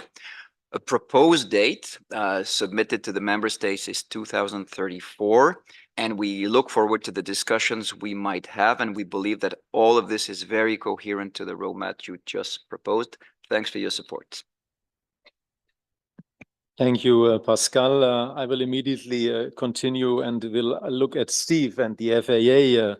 We are working together on many matters, Europe and the US, including TBO, but of course we are facing different operational realities in our skies. So what is your reaction on the roadmap? You feel inspired, overwhelmed, unimpressed? I am pleased to say that I think we agree with the principles of the roadmap, that the most important first principle is improving the exchange of flight information, which comes with FFICE. And I note that sunsetting 2012 is not a technology decision, it's an information decision. We want to go to a different information package. I think we also agree that it's very important to have the aircraft linked in as an information source for intent with an FMS. Now, here's where we may differ a little bit. As you know, the FAA went all in on FANS 1A based on our input from our users in 2012. We have, while the long-term goal would be to get to ATN B2, it would be through voluntary equipage and not mandatory. We'll never do another airspace mandate, probably, given all of our experience with ADS-B. Therefore, we won't have an EPP around the corner in 2027. So we are all in on getting to an EFB solution, because if the information is on the aircraft, there should be more than one way of getting the information from the aircraft. I think the other point I'd like to make is that I think the EPP represents perfect knowledge of the aircraft in the world it thinks it's in. I think that even Maastricht pointed out that you have to reconcile that with other conditions, because the aircraft doesn't always know where it is. So you get that information, you massage it, you figure out what are the wind fields, you get to a common solution of what is that aircraft doing, and then you embed it in your automation. I think we can share that information on in our FFICE world, in our fixed formats. We don't necessarily have to share the EPP across the world. So I think we need to look at EPP as one method of getting information. But that I do agree, it's very important to get that information down from the aircraft. So we are working very hard on not researching, is it available? But research on developmental research and how do we get that information? How can we embed it? Because we have 7,000 US aircraft that are operating in Datacom today, not equipped or equipped, operating. We have 11,000 participants in our Datacom. Those aircraft are going to be around till 2050. So I have to come up with a common information solution that meets our global need. So that's the only part I didn't like, is that it was so specific about baseline 2 and EPP. I think there may be other ways, and we'll have to find another way. But from an information perspective, I agree with the steps. I'm a little worried about 2040. I'm not sure I like the automated clearances as much, but that's just me. That's my personal opinion. So that's all I have to say at the moment. Thank you very much. So we are agreeing on principles, which is already something very important, I would say. And of course, there are different technology ways to get there, taking into account also different operational realities. And I'm quite sure you're not the only one asking yourself questions about the level of automation we might reach in 2040. But it's also then a function of the complexity and the traffic we are having to manage in 2040. I continue with Anna from EUROCONTROL. You are a very good partner of SESAR, and you're making a very good contribution to deploying SESAR solution via standards. We haven't heard so much of standards maybe in the last days. So how can EUROCONTROL support this draft roadmap, or let's say TBO more in general, from your perspective? Anna, please. Thank you, Andreas, and good morning, everyone. We haven't heard a lot about standards, but we have heard about standards, and I'm very happy about that, because there are standards already available that support the move towards TBO, and that are fit for purpose and that are used globally. If we look at Working Group 78, SC214, the ATN B1 standards, ED228, etc., now all at revision B, moving towards the B2, the VDL Mode 2 standards, which are constantly updated as as we go along, ATN, IPS, SATCOM, LDAX, etc. So all of these technologies are mature and there are standards available for them. And many more that are enablers and that are directly linked, cyber, AI, to cite only a few, where we have a full set of standards already available or in the pipeline, which is very good, which will support the deployment here.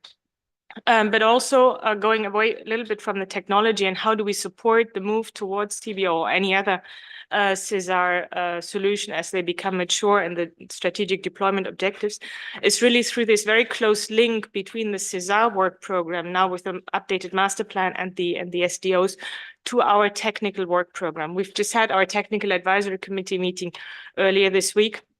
And one of the actions that we're taking in terms of updating the technical work program for next year is to now link it to the SDOs as the master plan becomes mature and available, so that we make sure that we know the standards that are in the pipeline or where we need to update or develop new standards, take new initiatives. And I think this is also very important in terms of the institutional setup that we have in the meantime, where EUROCAI, we have very close relations with the Commission, with EUROCONTROL, with EASA, and specifically with SESAR. We're now in the governing board, we're in the master plan steering group, but more on the technical level in the technical coordination group and the PC. And this is really ensuring this awareness and making sure that we can initiate activities as they become available.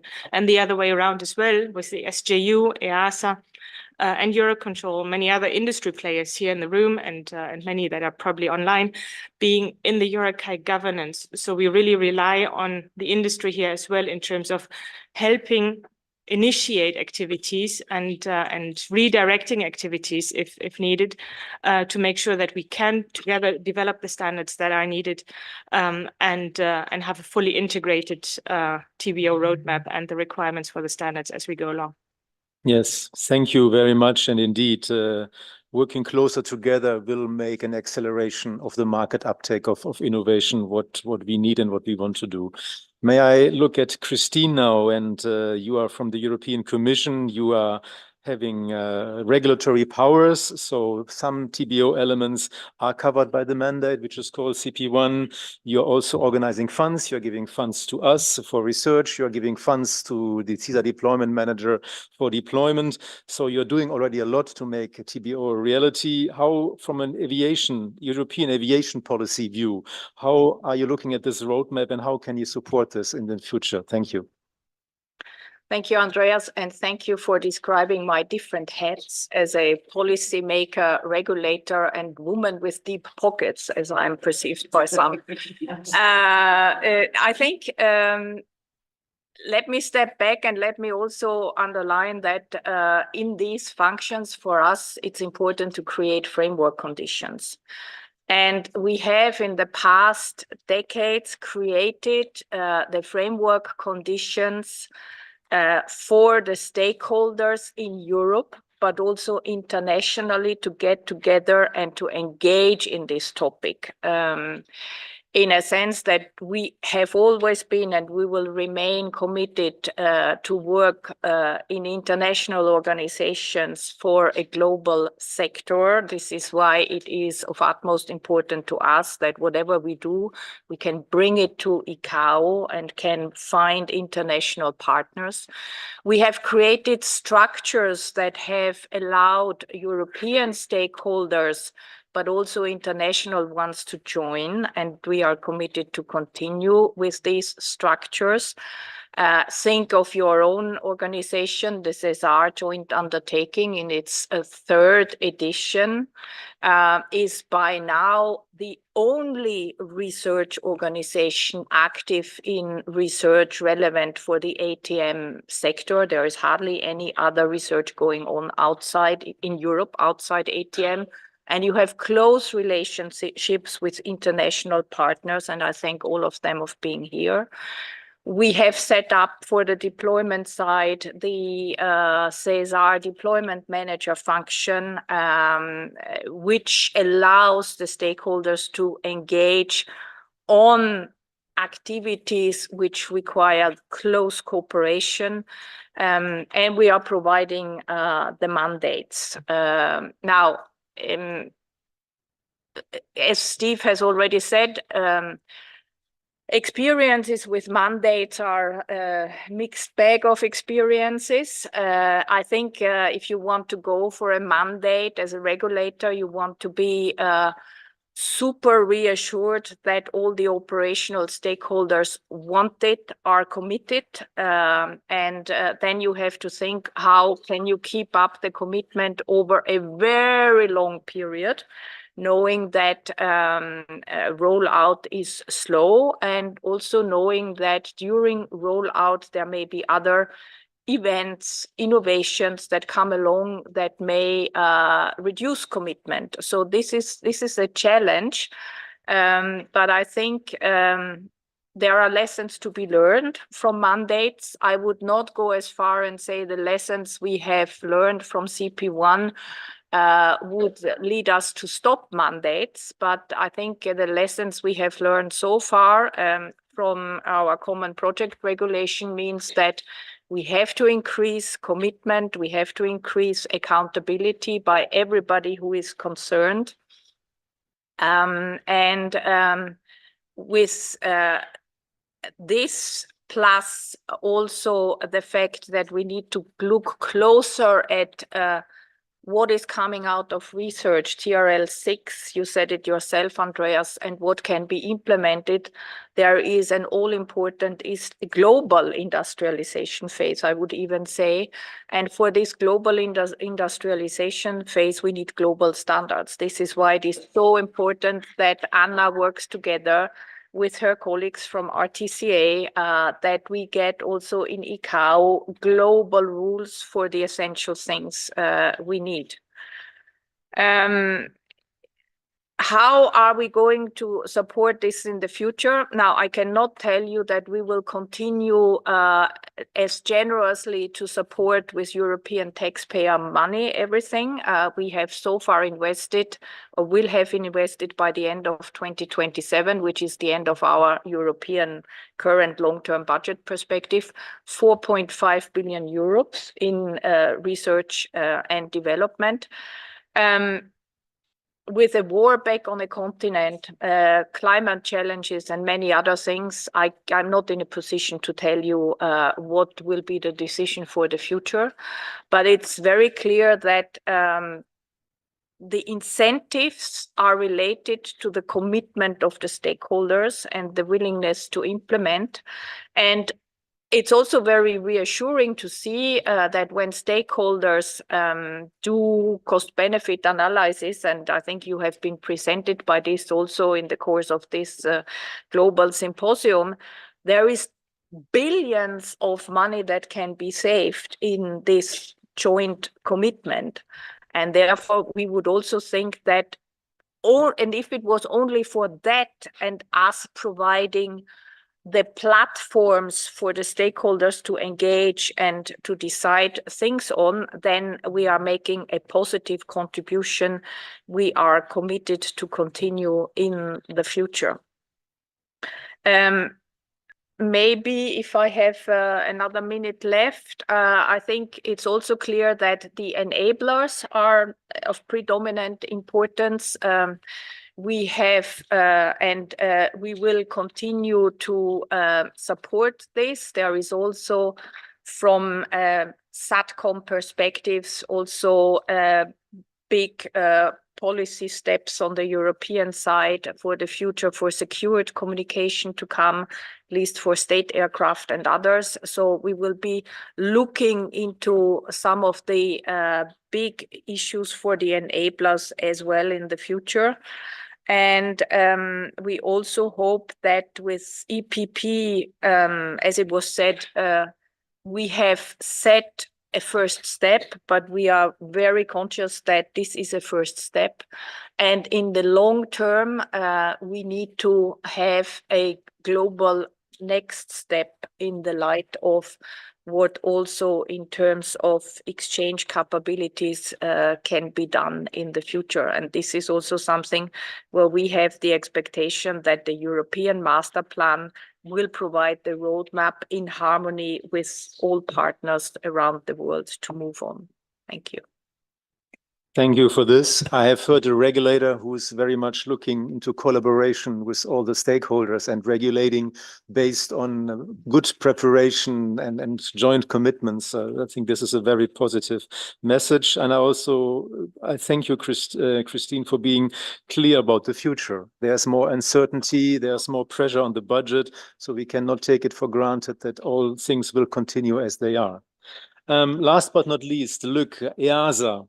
Aviation safety, the environment, these are your key topics of interest. Looking at this roadmap, is this roadmap contributing to safety and to environment? And then again, how will you as EASA support the implementation? Thank you very much, Andreas, and good morning, everyone. Yeah, you won't be surprised by the response when we are the aviation safety regulator and bringing the aircraft, the ground systems together in the definition of the level of safety. We want to see implemented within Europe.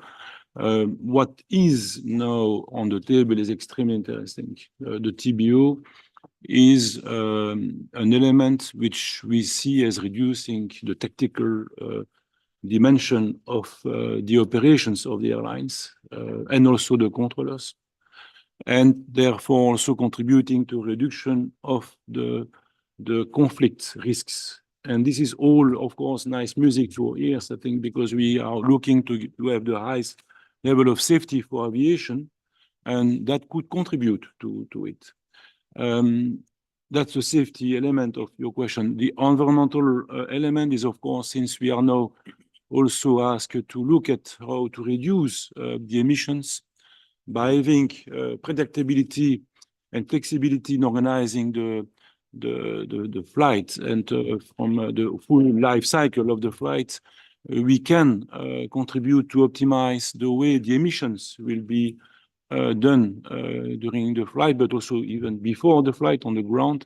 That is also something we see as a really important contribution to the greening of aviation, being noise, CO2 or non-CO2. I think we have to, and this is maybe not so much present, particularly this morning, I was only attending today, but the aircraft and the airlines have a major role to play here also in the implementation of the TBO, and it's where EASA wants to look at it.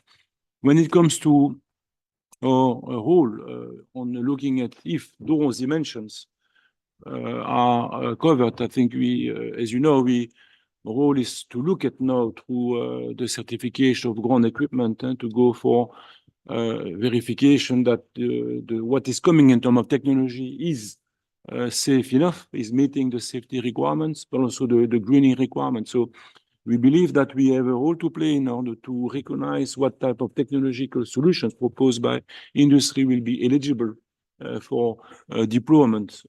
That is probably the most concrete task. But before that, the role the European Commission is giving us as well is to look at the technologies. You and SESAR, you are developing to see the maturity before entering into even a certification and into consideration by industry. So that's a role we want to continue to do, and we believe will be very important for TBO. As Steve said, I think sometimes technology does not give always the effects expected. We have examples in the past. That will be certainly something where we want to support the Commission strongly to ensure that, what is coming is meeting the requirements. And of course, last but not least, as a role we want to play, we are ready to play when this roadmap will become a part of the ATM master plan and reflected in our European plan for aviation safety. It's where you find the rulemaking program of the EU in terms of aviation. When this will be in place, of course, we want to also to start working on what is required as rules. What are the standards we would need to get a fully fledged approach to show to industry what we are supposed to do as safety regulator. And this is very, very important to us. This is also well visible, transparent to all actors in Europe. And maybe one last word. Also, we are, and there are EU member states present here.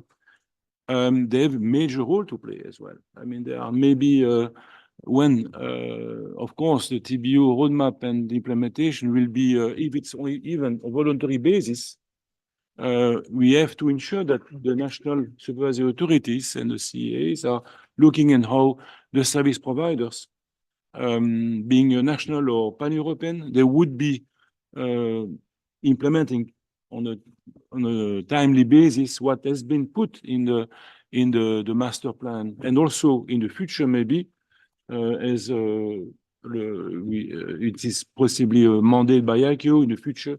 This is all harmonized and synchronized. So in other words, the synchronization will be probably the key word where we want to play a role in contributing also as an enabler to implementation of on this roadmap. Thank you. And indeed, our cooperation is increasing. We are involving you in the research projects, and we're also very grateful that you are looking how to accompany the industrialization and the deployment of research by taking it into account into your aviation safety EPAS, whatever the name is now. Sorry for this. Very grateful. And I think it's also important that you're stressing the roles of member states, and we are also trying to work with them to have them on board. So all hands on deck. I would like to go now to a second round of questions. Christine, you started already to talk about enablers. I would now invite all the panelists maybe to give us 2 or 3 key enablers according to you to implement this roadmap. And I suggest we do it in the same order. So Pascal, 2 or 3 key enablers from your side. Thank you very much. Well, starting from the narrow and then taking a step back, there are a few technical enablers. We've mentioned them already: FFIs, SWIM, the trust framework, possible work on ATFM in the future, and the structure that the Global Air Navigation Plan, the GANP, proposes. I would say that the most important enabler will be the cooperation among the states.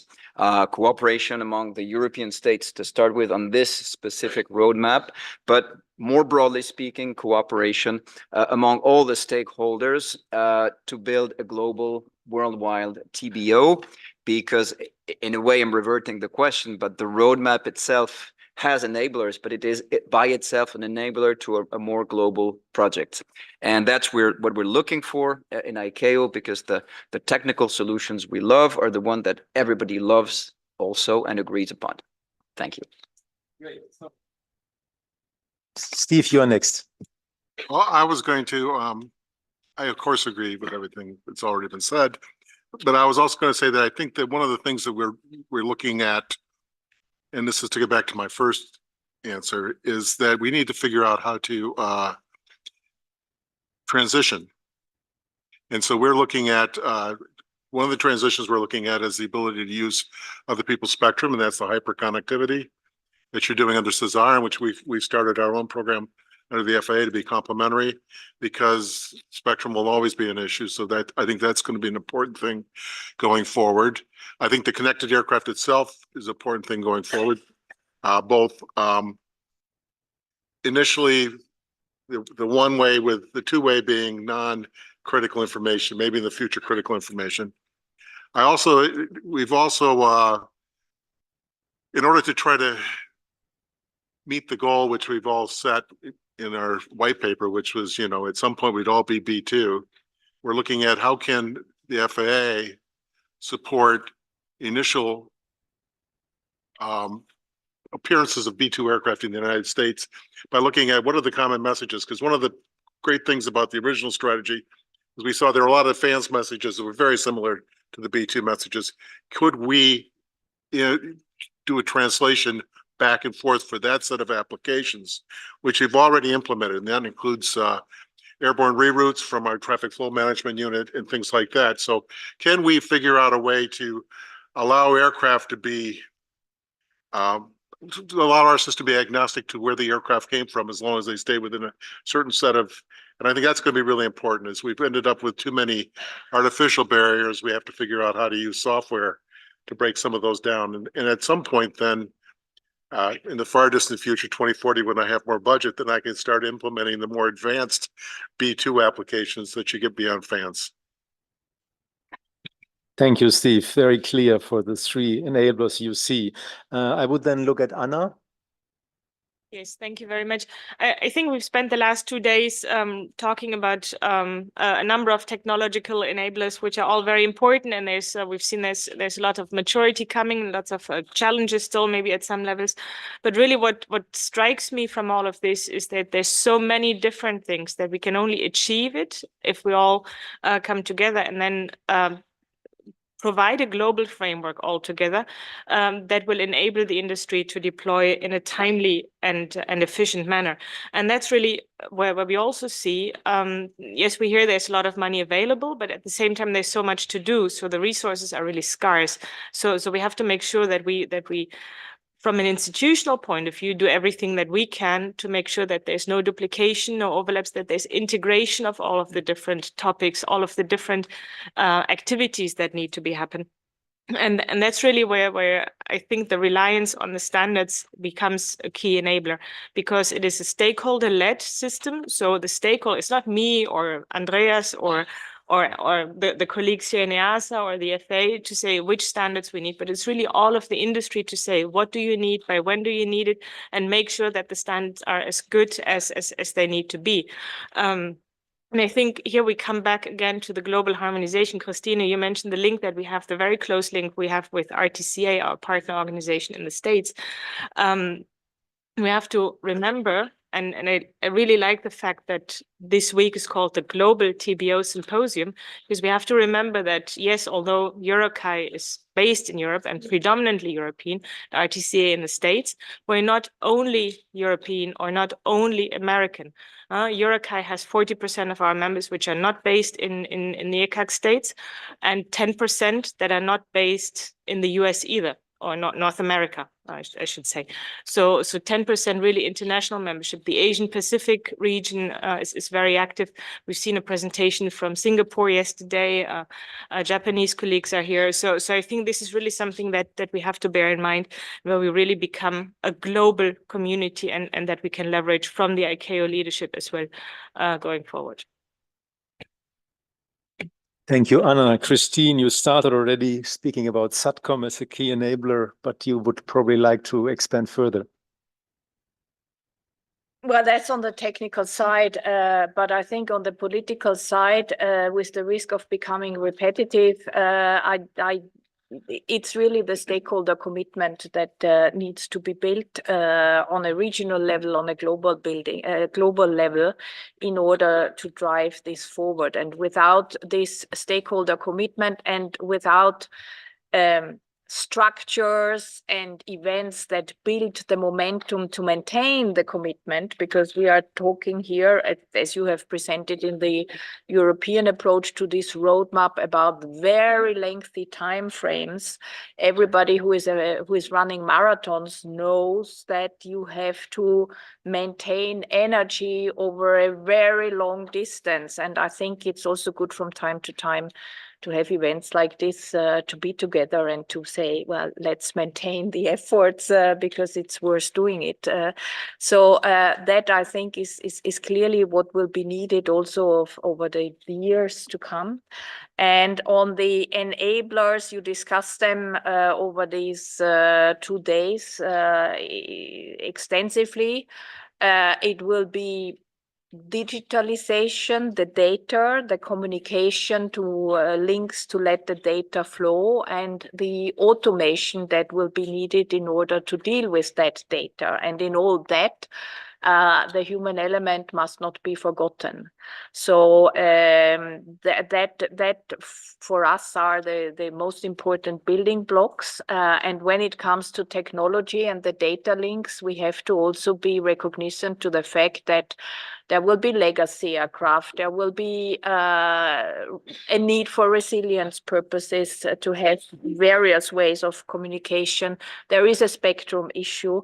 So this is why be it you call it hyperconnectivity or what we are bringing to ANC 14 multi-link is something that we need to embrace in order to create the spectrum and the channels that are needed in order to let the data flow for trajectory-based operations. Thank you. Thank you, Christine. Look, you are the last, but afterwards I inverse. You're the next on the question 3. So voila. Thank you, because I think everything has been said. Maybe one word to be short and not repeating. I think this discussion we are having here on the European roadmap is interesting. It's of course Eurocentric, but has been said, we need to get this global approach. And I believe this European roadmap will only take place if we have a global roadmap endorsed at global level. Otherwise, the current fragmentation we are having in Europe will remain and will be even aggravated because, I mean, we have different development, implementation of the technologies among our member states.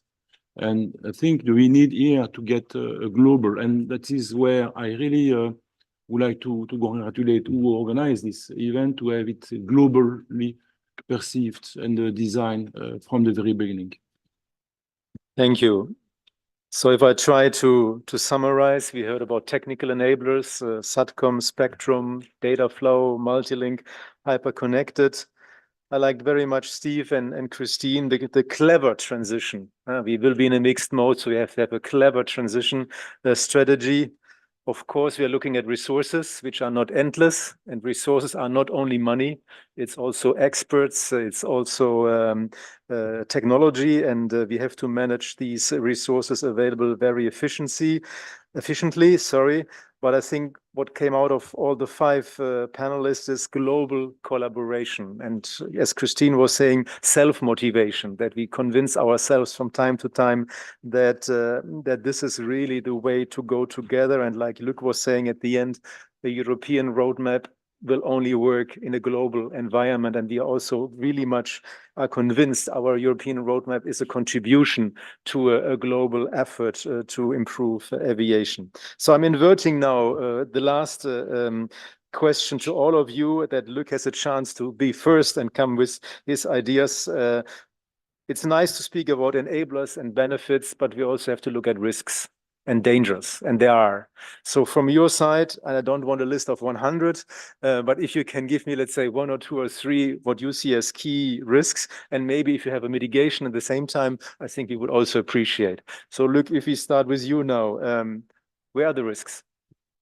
Yeah, the risk are already known, I think, and mentioned already by Christine. The connectivity of the spectrum is really an issue. Aviation is a small sector, and here we need a strong connectivity capacity, protected spectrum, and we can only work again at global level, mitigation measure. We cannot do it for European roadmap. We have to get ICAO together with the ITU working and CEPT working together.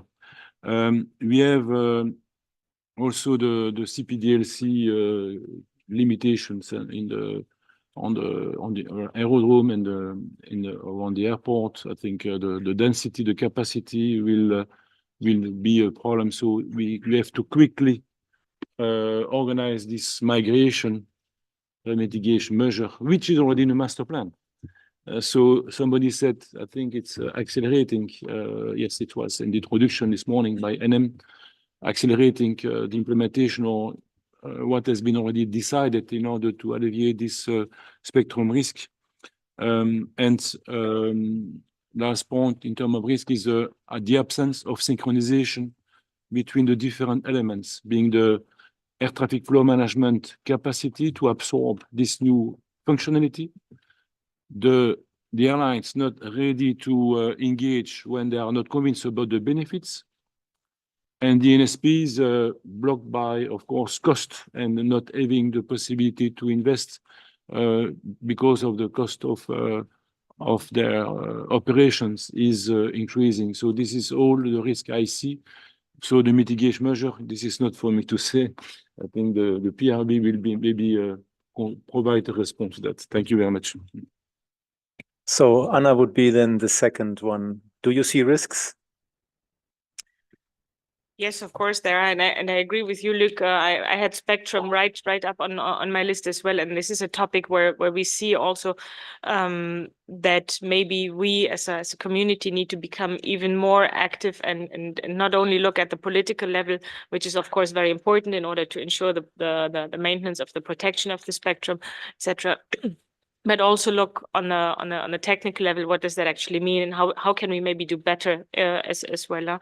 But also a risk that I see is either a proliferation of different activities, or everyone is waiting for everyone else to do it, which none of which will be a good situation for the industry in the end, right? So we really have to make sure that we have this integrated roadmap, and we have very good examples on the European side where we do that. The role of the EASG here is really important in terms of putting together the regulatory side. And the EASA is co-chairing or chairing the EASG, together with the different standardization activities, together with all the different things that happen at the EU aviation level, but also then bringing that back onto the ICAO level. And we have really good examples there as well, how we integrate activities with ICAO. And also, I think we have to ask ourselves the question, going back to the technical standards, are the standards that we already have good enough? Or do we need to do something about them? And we've launched a series of workshops recently to look specifically at all the data link standards following the publication of the EASA, FAA, Boeing, Airbus white paper on future connectivity. Are the data link standards we have good enough? There's, I think, Luc Titgard identified at some point 23 data link standards. When the group actually did the work, they came up with close to 100. Is that really workable? Is that really good? Is that sustainable going forward? So we have launched that activity, and we're really inviting RTCAs already associated to that. We're really inviting both the FAA and ICAO to join that as well, so that we have a complete set of standards going forward. Thank you, Anna. And I realize I didn't respect my own order because I should have given the floor to Christine, but I think it doesn't matter at all. Christine, from your perspective, the risks and, if possible, the mitigation. Yeah, if you allow me on that one, I will be a bit Eurocentric, because it's also about lessons we have learned and what we are doing in order to address the risks. I think most of them have been mentioned. One thing is that when we do research, we have many good ideas. We have technology readiness levels, which, well, maybe even the concept about technology readiness level may need to be reviewed. But we see that the industrialization phase is actually plagued with, on the one hand, sometimes lack of commitment by players to carry on what they were highly interested in during the research phase. Standardization being something which platforms cannot do on their own. They need the commitment of the players. And we are going into times where resources are scarce, so that is also an issue. And then you need to test and roll out. And here I would say, in this area, the lessons we have learned in terms of mitigation is to not only have work like Anna was reporting to by coordination groups, but also to go into large-scale demonstrators where you bring everybody together and see, is this actually really feasible in practice? And I think in the future, the focus needs to be much more on that. I would also think that a risk is that, as always, this industry becomes by far too much inward looking, on its way towards, like other industries, becoming more a data-driven industry on all fronts. And here we have to ask ourselves, what is it we can learn from others and we can take from others that has been developed elsewhere and apply it in our industry. There is no need to reinvent the wheel each time. Whilst, of course, corresponding to the safety requirements, what have you, of the industry we want to see, and we want clearly from a regulator's perspective, everybody wants to see this industry continuing as the safest transport mode we have in the world. There is no doubt about that. But do we need to do it only by things we have invented ourselves for this industry? Is, I think, a big question mark we need to look into. And here again, I think by having platforms that can take things and try to demonstrate their effectiveness in our industry is an important element. I think it's also important that we look into the situation that we have one legacy technology after the next piling up, and we have to look at together, is there some potential to rationalize, to optimize a bit? And I think we need to do that together with the military colleagues, in particular when we talk CNS, which is an important element of this. So in Europe, the CNS evolution plan, the definition of a minimum operational network, especially, for instance, in times where we have a war going on our continent, are important elements to have also a certain level of resilience in our systems. But that shouldn't mean that everything which is there must forever continue. So we should try to optimize things and to work together on this. And ultimately, what I said before, managing the transition and setting priorities for the steps that will be needed are important elements, which have always made up the European fabric, because if we have understood one thing on this continent is that we have to do it together. Thank you. Good. Steve, for you, the key risks. I think Christine has hit most of that. One of the key risks is that when we look inward to our own industries and our legacy systems, we always try to build off those. The commercial world is so much quicker, so much faster, and has so much more technology that we have to leverage them because we are a small industry, and that's especially in the communications. And I think that's most brought out by the fact, and I've been around a while, that I was here when we first decided with the EUROCONTROL to go to Axim, away from just printed books of aeronautical information. And it basically was the first step towards looking at the sharing of information in ATM and not just focusing on the sharing of information air-ground. Because most of our standards up to that point were air-ground connection, nav, comm, surveillance was all air-ground. We didn't really have this information fabric. And I think that that's where we have to go, and that's where we have to look at industry, because they're so much better than we do. So, you know, the rise of FIXM, the rise of IWIXM, which I'm not real happy with the way they run that, but that's my guy's problem. And even the rise of some flow model, which we brought up to Nancy at the first camp. She goes, no, we don't need that. But now we realize we do. Is we have to realize that information, the ATM information and standardization on that information is as important as anything we do with the air and ground. And that is all based on really commercial industry type of interactions. And that's where we really have to, I worry that we don't realize that and we don't move forward on that as fast as we should. I also worry about the spectrum. I worry about the fact that at some point we do have to come to a clear understanding of what needs to be in protected spectrum, what's permissible versus what is mandatory, because right now everybody wants to be in protected spectrum, but there's not enough of it. And we have to be careful to make that a point as we go forward with other, like hyperconnectivity, is that we're not freeing up spectrum. We're just trying to do better use of the protected spectrum we have. But there is, I always call it protected. A lot of people call it safety. And the minute they say safety, then it becomes, the spectrum becomes, and basically to me, it's you can't camp here.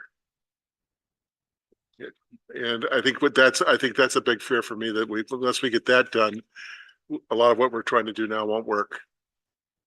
Thank you. Pascal, you're the last one. Yes, thank you very much. And indeed, a lot has been said. I would like to start by addressing this spectrum issue and in particular echoing what Steve just said. Indeed, we're facing two challenges on spectrum.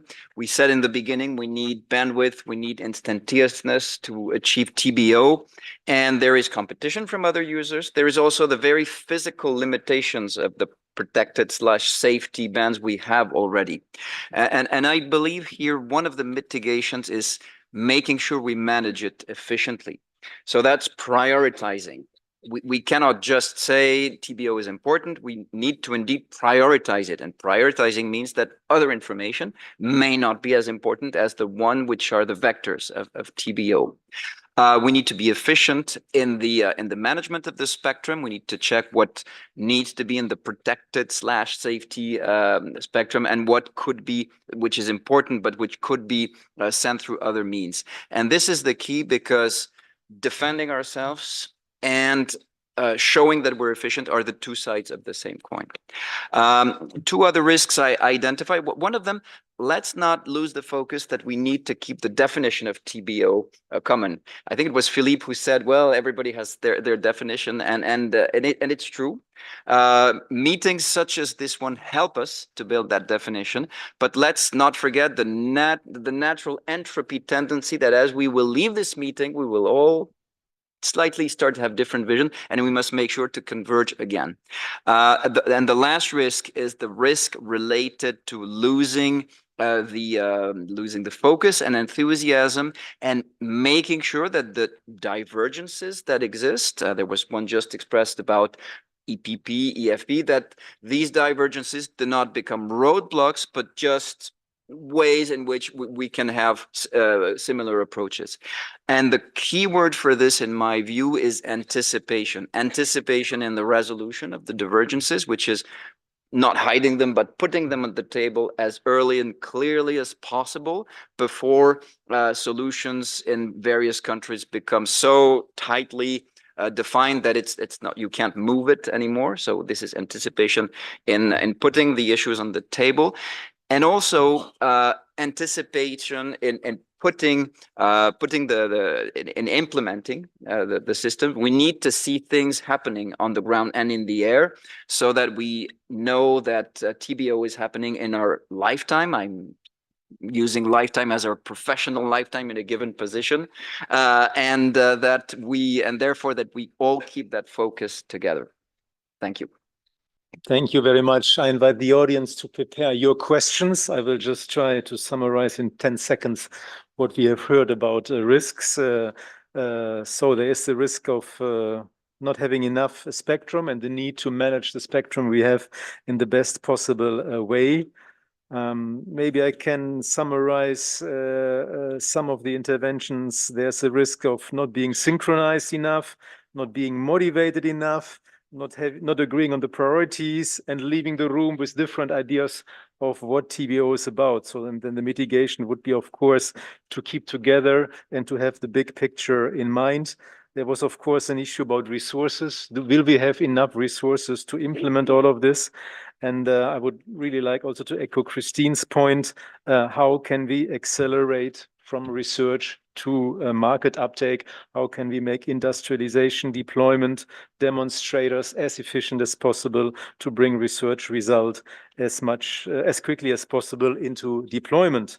And then as a sector, we should not be too much inward looking, and also take into account what is happening outside. Steve was saying the more we are data driven and information driven, the more there are technologies around which probably are interesting for us. Having said this, I'm looking around. Who would like to ask a question to the panelists? I would say on anything which has been said during the last 2 days. Please state your name and your organization and feel free. I'm waiting for the first hand to raise. There's Regula. Please, Regula. Thank you, Andreas, and thank you for the panel. For me, that has been, excuse me, I'm the former chair of the PRB. I spoke before, so I'm repeating myself. I have learned a lot. After the first day, I thought, wow, this is the silver bullet. And now I'm a bit more realistic, probably. But what I identify as a risk, and I would like the panel to answer that question, we have been so often at the moment where everybody agrees what should be done. But in terms of risk, where do you expect the biggest resistance to change? Because I find that very difficult to identify as one of the biggest risks. I understand it's a question to the whole panel. So out of all the risks, what is the biggest risk, the biggest resistance? Maybe we can do a very quick tour. Anybody volunteering? Christine comes in first. Yeah, I think from my experience, which is similar to yours, coming from a regulatory perspective, probably this is why you were asking the question. The big issue is, as we are going to more digital systems and open architecture and cloud-based services, the question is how to manage the transition from what is currently in place to such an architecture. That is and that is an element where I think nobody has the answer from today's perspective. Because there will be a lot of legacy, and as this is an operational environment which needs to continue to function and function and function, except there is some super disruptive technological change that will happen very quickly and wash everything aside. Dealing with this legacy and managing this transition is, from my perspective, one of the key challenges. Anybody to complement? Pascal, please. Yes, indeed, a very interesting question. All the stakeholders will have to face a one-time significant cost for the transition. And by the experience of how it happens, the biggest risk is that all the stakeholders have to be ready to do this within the same time frame. I think the biggest resistance will come from those stakeholders who would like to do it, but a bit later. And this is the vision we must build, make sure that we decide on a moment, and that at that moment, everybody is ready to make the financial and technological cost of that one-time transformation. So we start with the early movers, but we should not forget about the troops, the wagons who have to follow the early movers. Are there more questions from the audience, please? I'm trying to look around. There is Air France, Pascal. Thank you. So first of all, thank you very much for this EU TBO roadmap, which is very well summarizing our common expectation, common requirement. However, among the expectation we have, there is the dynamicity of the airspace, especially in Europe. So this is more a regional requirement due to today's airspace structure and design. And what I saw looking at the SDOs is that the dynamic world is only linked to RAD.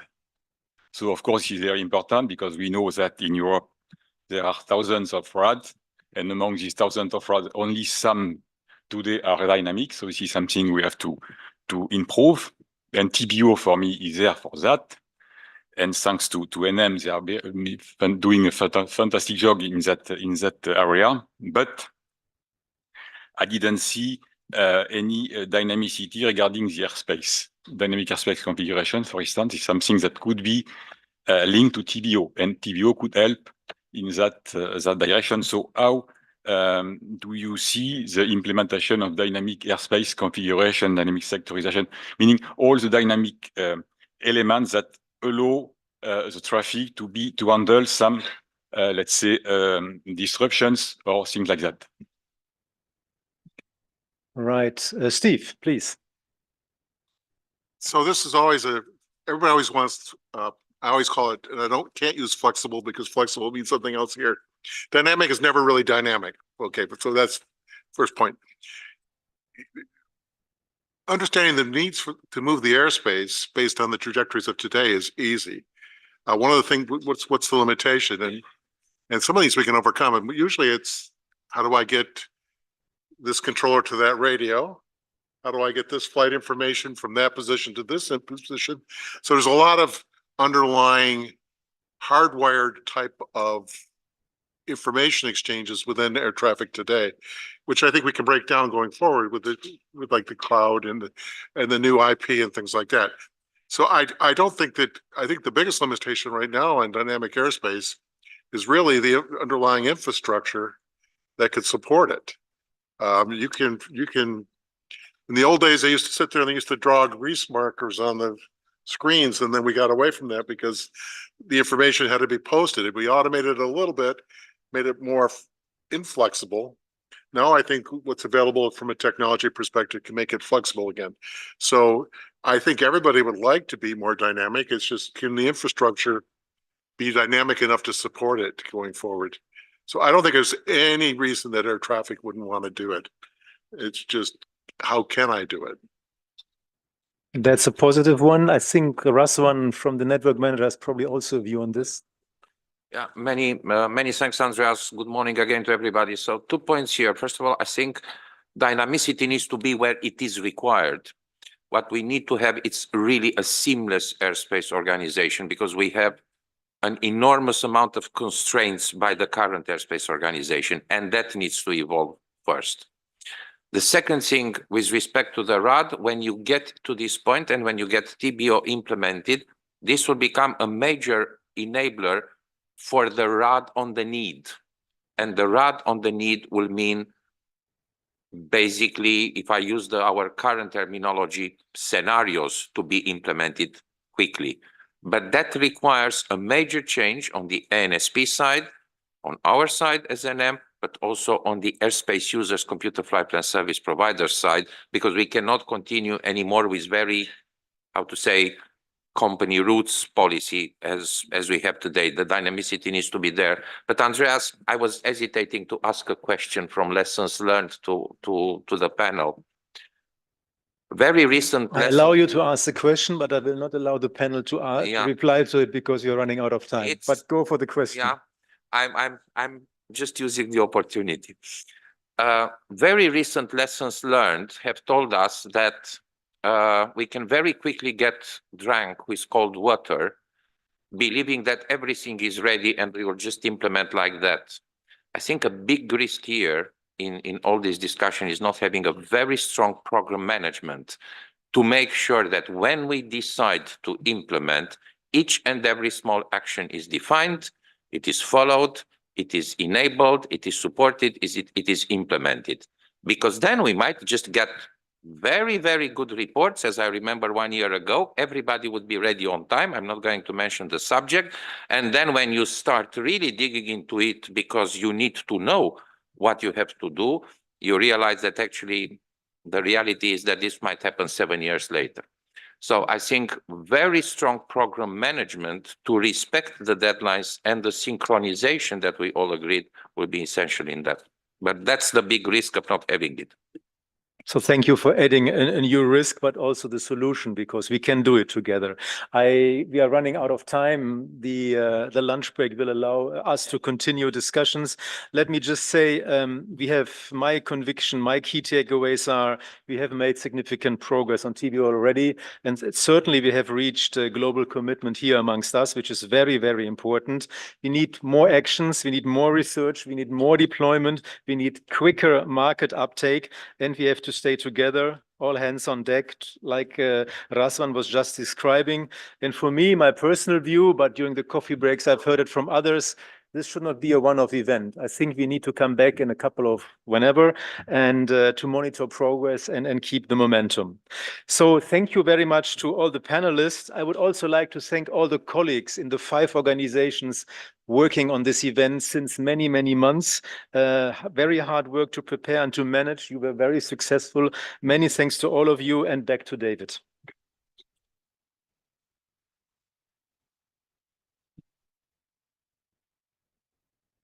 Thank you very much, Andreas, and thank you to the panelists. I think that was a very rich discussion. And we've arrived at the end of the symposium. And to conclude, we would like to invite Christine, the Deputy Director for Aviation from DG Move and the European Commission, to give us her closing remarks. Christine.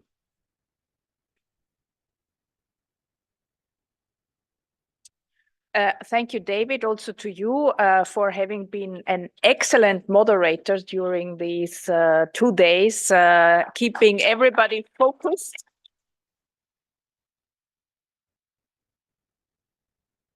And allowing for a truly interesting discussion. Now, as the final speaker of this event, it's very difficult for me to say something completely new or to surprise you with new insights into TBO at this stage. I think the different aspects and opportunities related to the concept have been thoroughly discussed during this symposium. And also throwing balls around will probably not surprise anybody anymore if I did this. So I will remain classical and will try to summarize a little bit what can be taken away as conclusions from these days. And I'd like to thank my colleagues who have been discreetly placed in the audience, helping me to do this.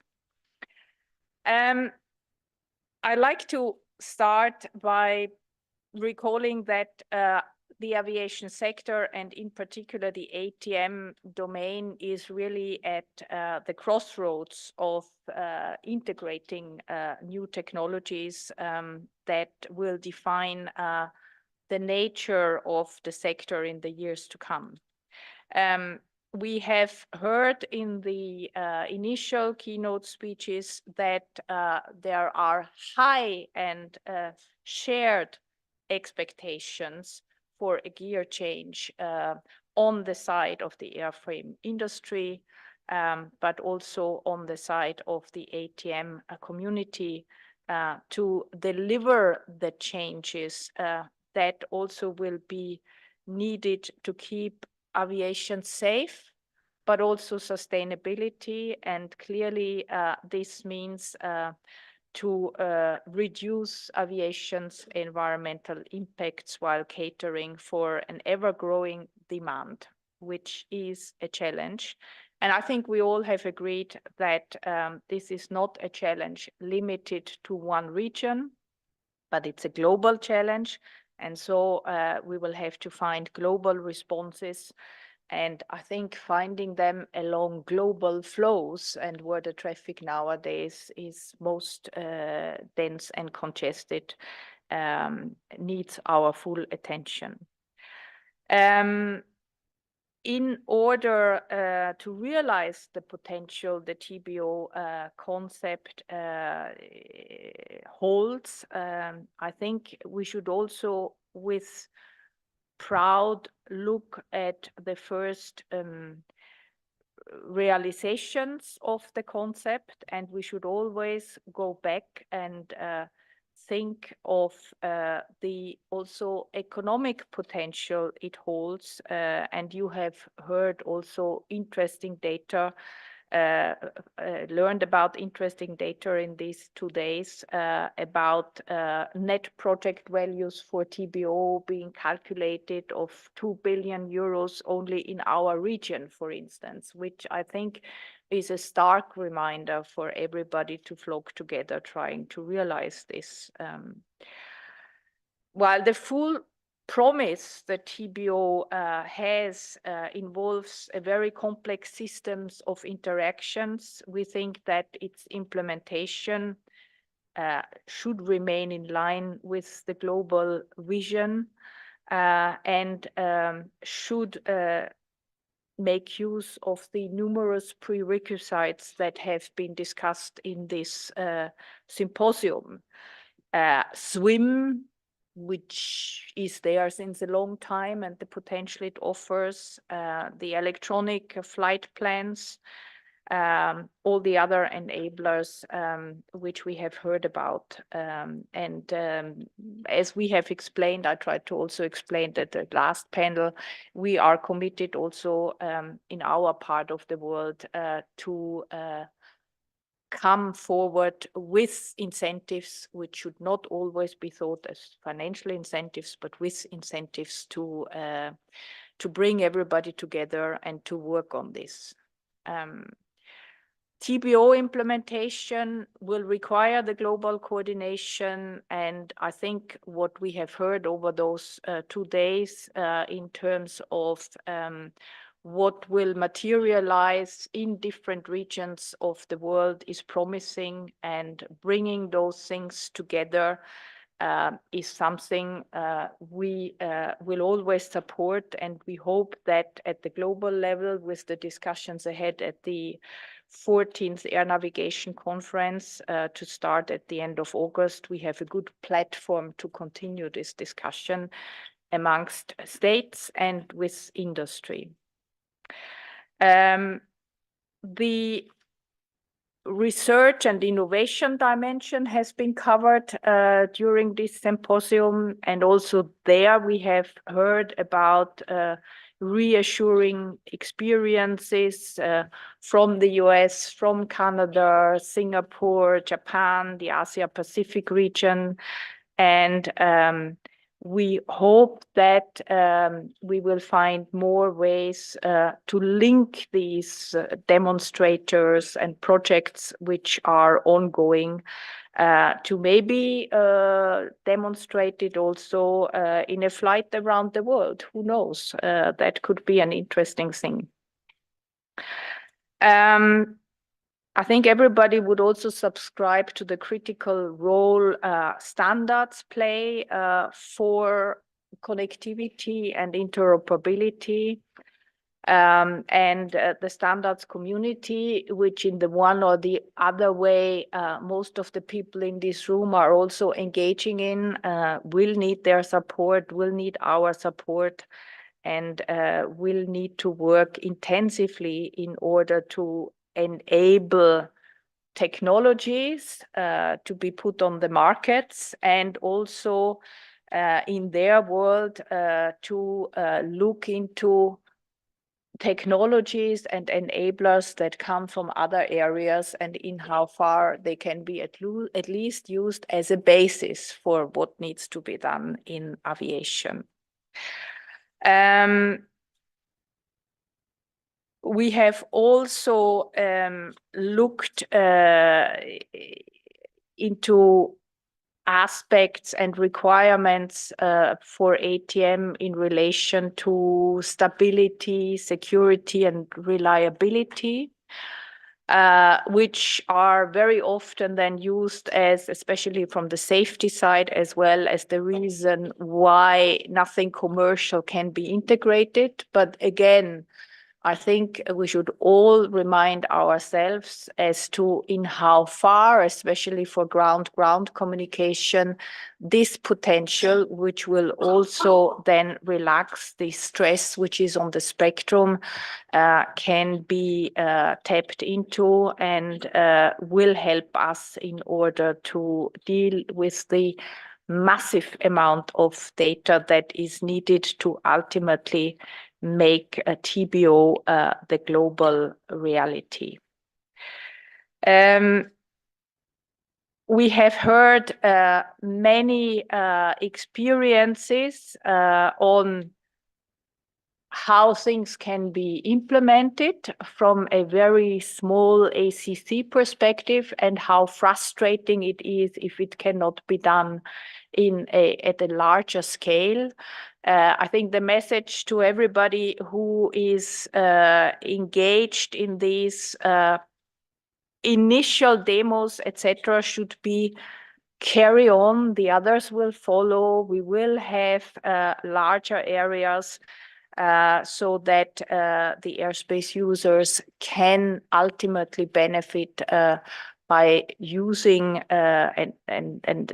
TBOs and enablers over wider regions. Otherwise, this will not work for a global industry. It was good to hear also from the military, with whom civil aviation shares one airspace. Thank you very much, gentlemen, for having joined here and for your continuous engagement. I think from the European perspective, this is of utmost importance, and as it has been said, it's important that the military are engaging in the discussions from the very beginning so that they understand what civil aviation would like to do. They can project it into their own environment. We have a dialogue to better understand whether or not they will be able to engage, and how ultimately to deal with their requirements so that traffic can move on as smoothly as possible. And that I think we are saying from the perspective of a continent that sees large parts of its airspace closed and that sees a lot of military activity going on. So we will need to find common solutions to deal with a scarce resource for the future, and that will be the available airspace. Now, I'd like to end by also looking at the next occasion to discuss TBO and to meet again, which will be in Montreal at the Navigation Conference. Where we will all then be looking to discuss also TBO, to focus on the global perspective, and to also then address the challenges ahead also in ICAO, which will be dealing with what can we do in terms of global harmonization and interoperability between regions and states. How can we establish this scalability of the TBO environment in terms of numbers of flights and geographical areas to be managed? How can we integrate new types of operations, including those by new forms of air mobility? That was also an important dimension which was mentioned during this symposium. What will be the consistency of the TBO environment with the ATM system we know from today, and how can it support processes such as air traffic flow management, which is an important element when we look at things as Europeans, we would say from a regional perspective, but of course also from a global perspective. I hope that in the discussions in Montreal, we will also shed some light on the evolving human support tools we will need for TBO implementation. We will not lose sight of resilience and security, and come to conclusions which will continue to provide momentum and give us also some international facilitation to keep up the momentum that for sure has been maintained, revived by this symposium. So with that, I'd like to thank our hosts, our organizers for bringing us here together. I hope that for those who have been watching on the screen, there were many interesting discussions and elements. I'd like to thank everybody who made the effort to join physically. It's always quite impressive to stand at the end of a symposium or a conference still in front of a full room. So thank you for that. And I would like to once again promote the stands out and the exhibits out there before you go home. Maybe you still manage to have a look at them. And for those who physically are traveling back, I wish you a safe trip. Thank you and say goodbye. See you soon again.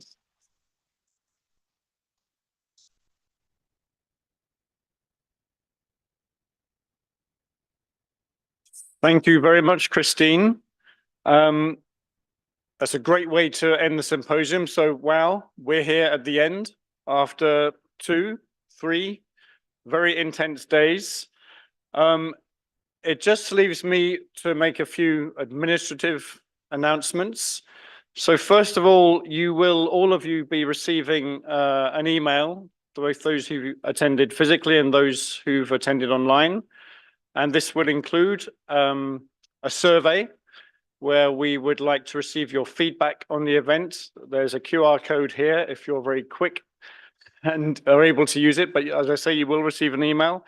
You will also receive, because I know you've all had a great time, so much so that I'm sure you'll want to relive it. So you'll have links to the recordings of all of the sessions, links to all of the presentations, and you will find pictures of the event also online.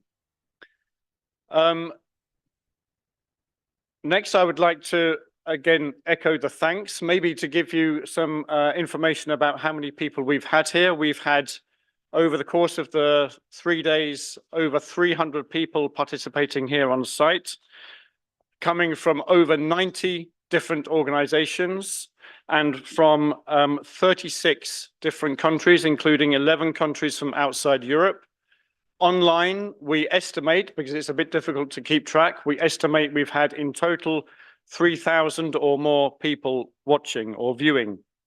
So in that sense, I think it's been a huge success. You all thanked me just a few moments ago for my moderation, but of course, I'm only the front guy. And if you just indulge me for a few moments, I'd like to thank, first of all, my co-conspirators who helped to set this symposium up. So I'd just like to name them: Erkki Must from the European Commission,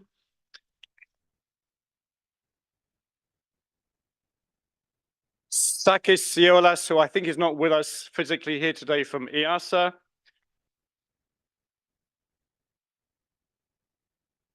Razvan Bukaroyu from the Network Manager,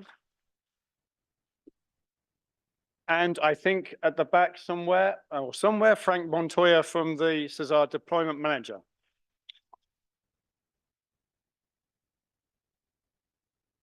And then I also have to extend thanks to the team behind me, and many of them are physically behind me, who have actually made this event work. And I'm going to name them. So starting with Claire, Pascal, and please all, if you're in the room, please stand up. Claire, Pascal, Pierre, Alexandre, Florence, Catherine, Vera, Miriam, Rafaela, Josefa, Marta, Ariel, Sylvia, Vasiliki, Livia, Hervé, and Timur, and Lucia from the EUROCONTROL support team. Thank you very much.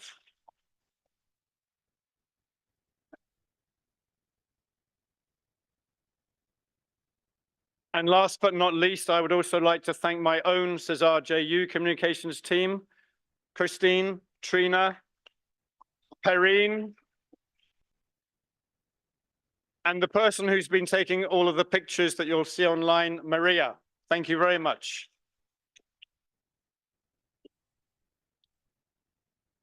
So with that, it's time for lunch.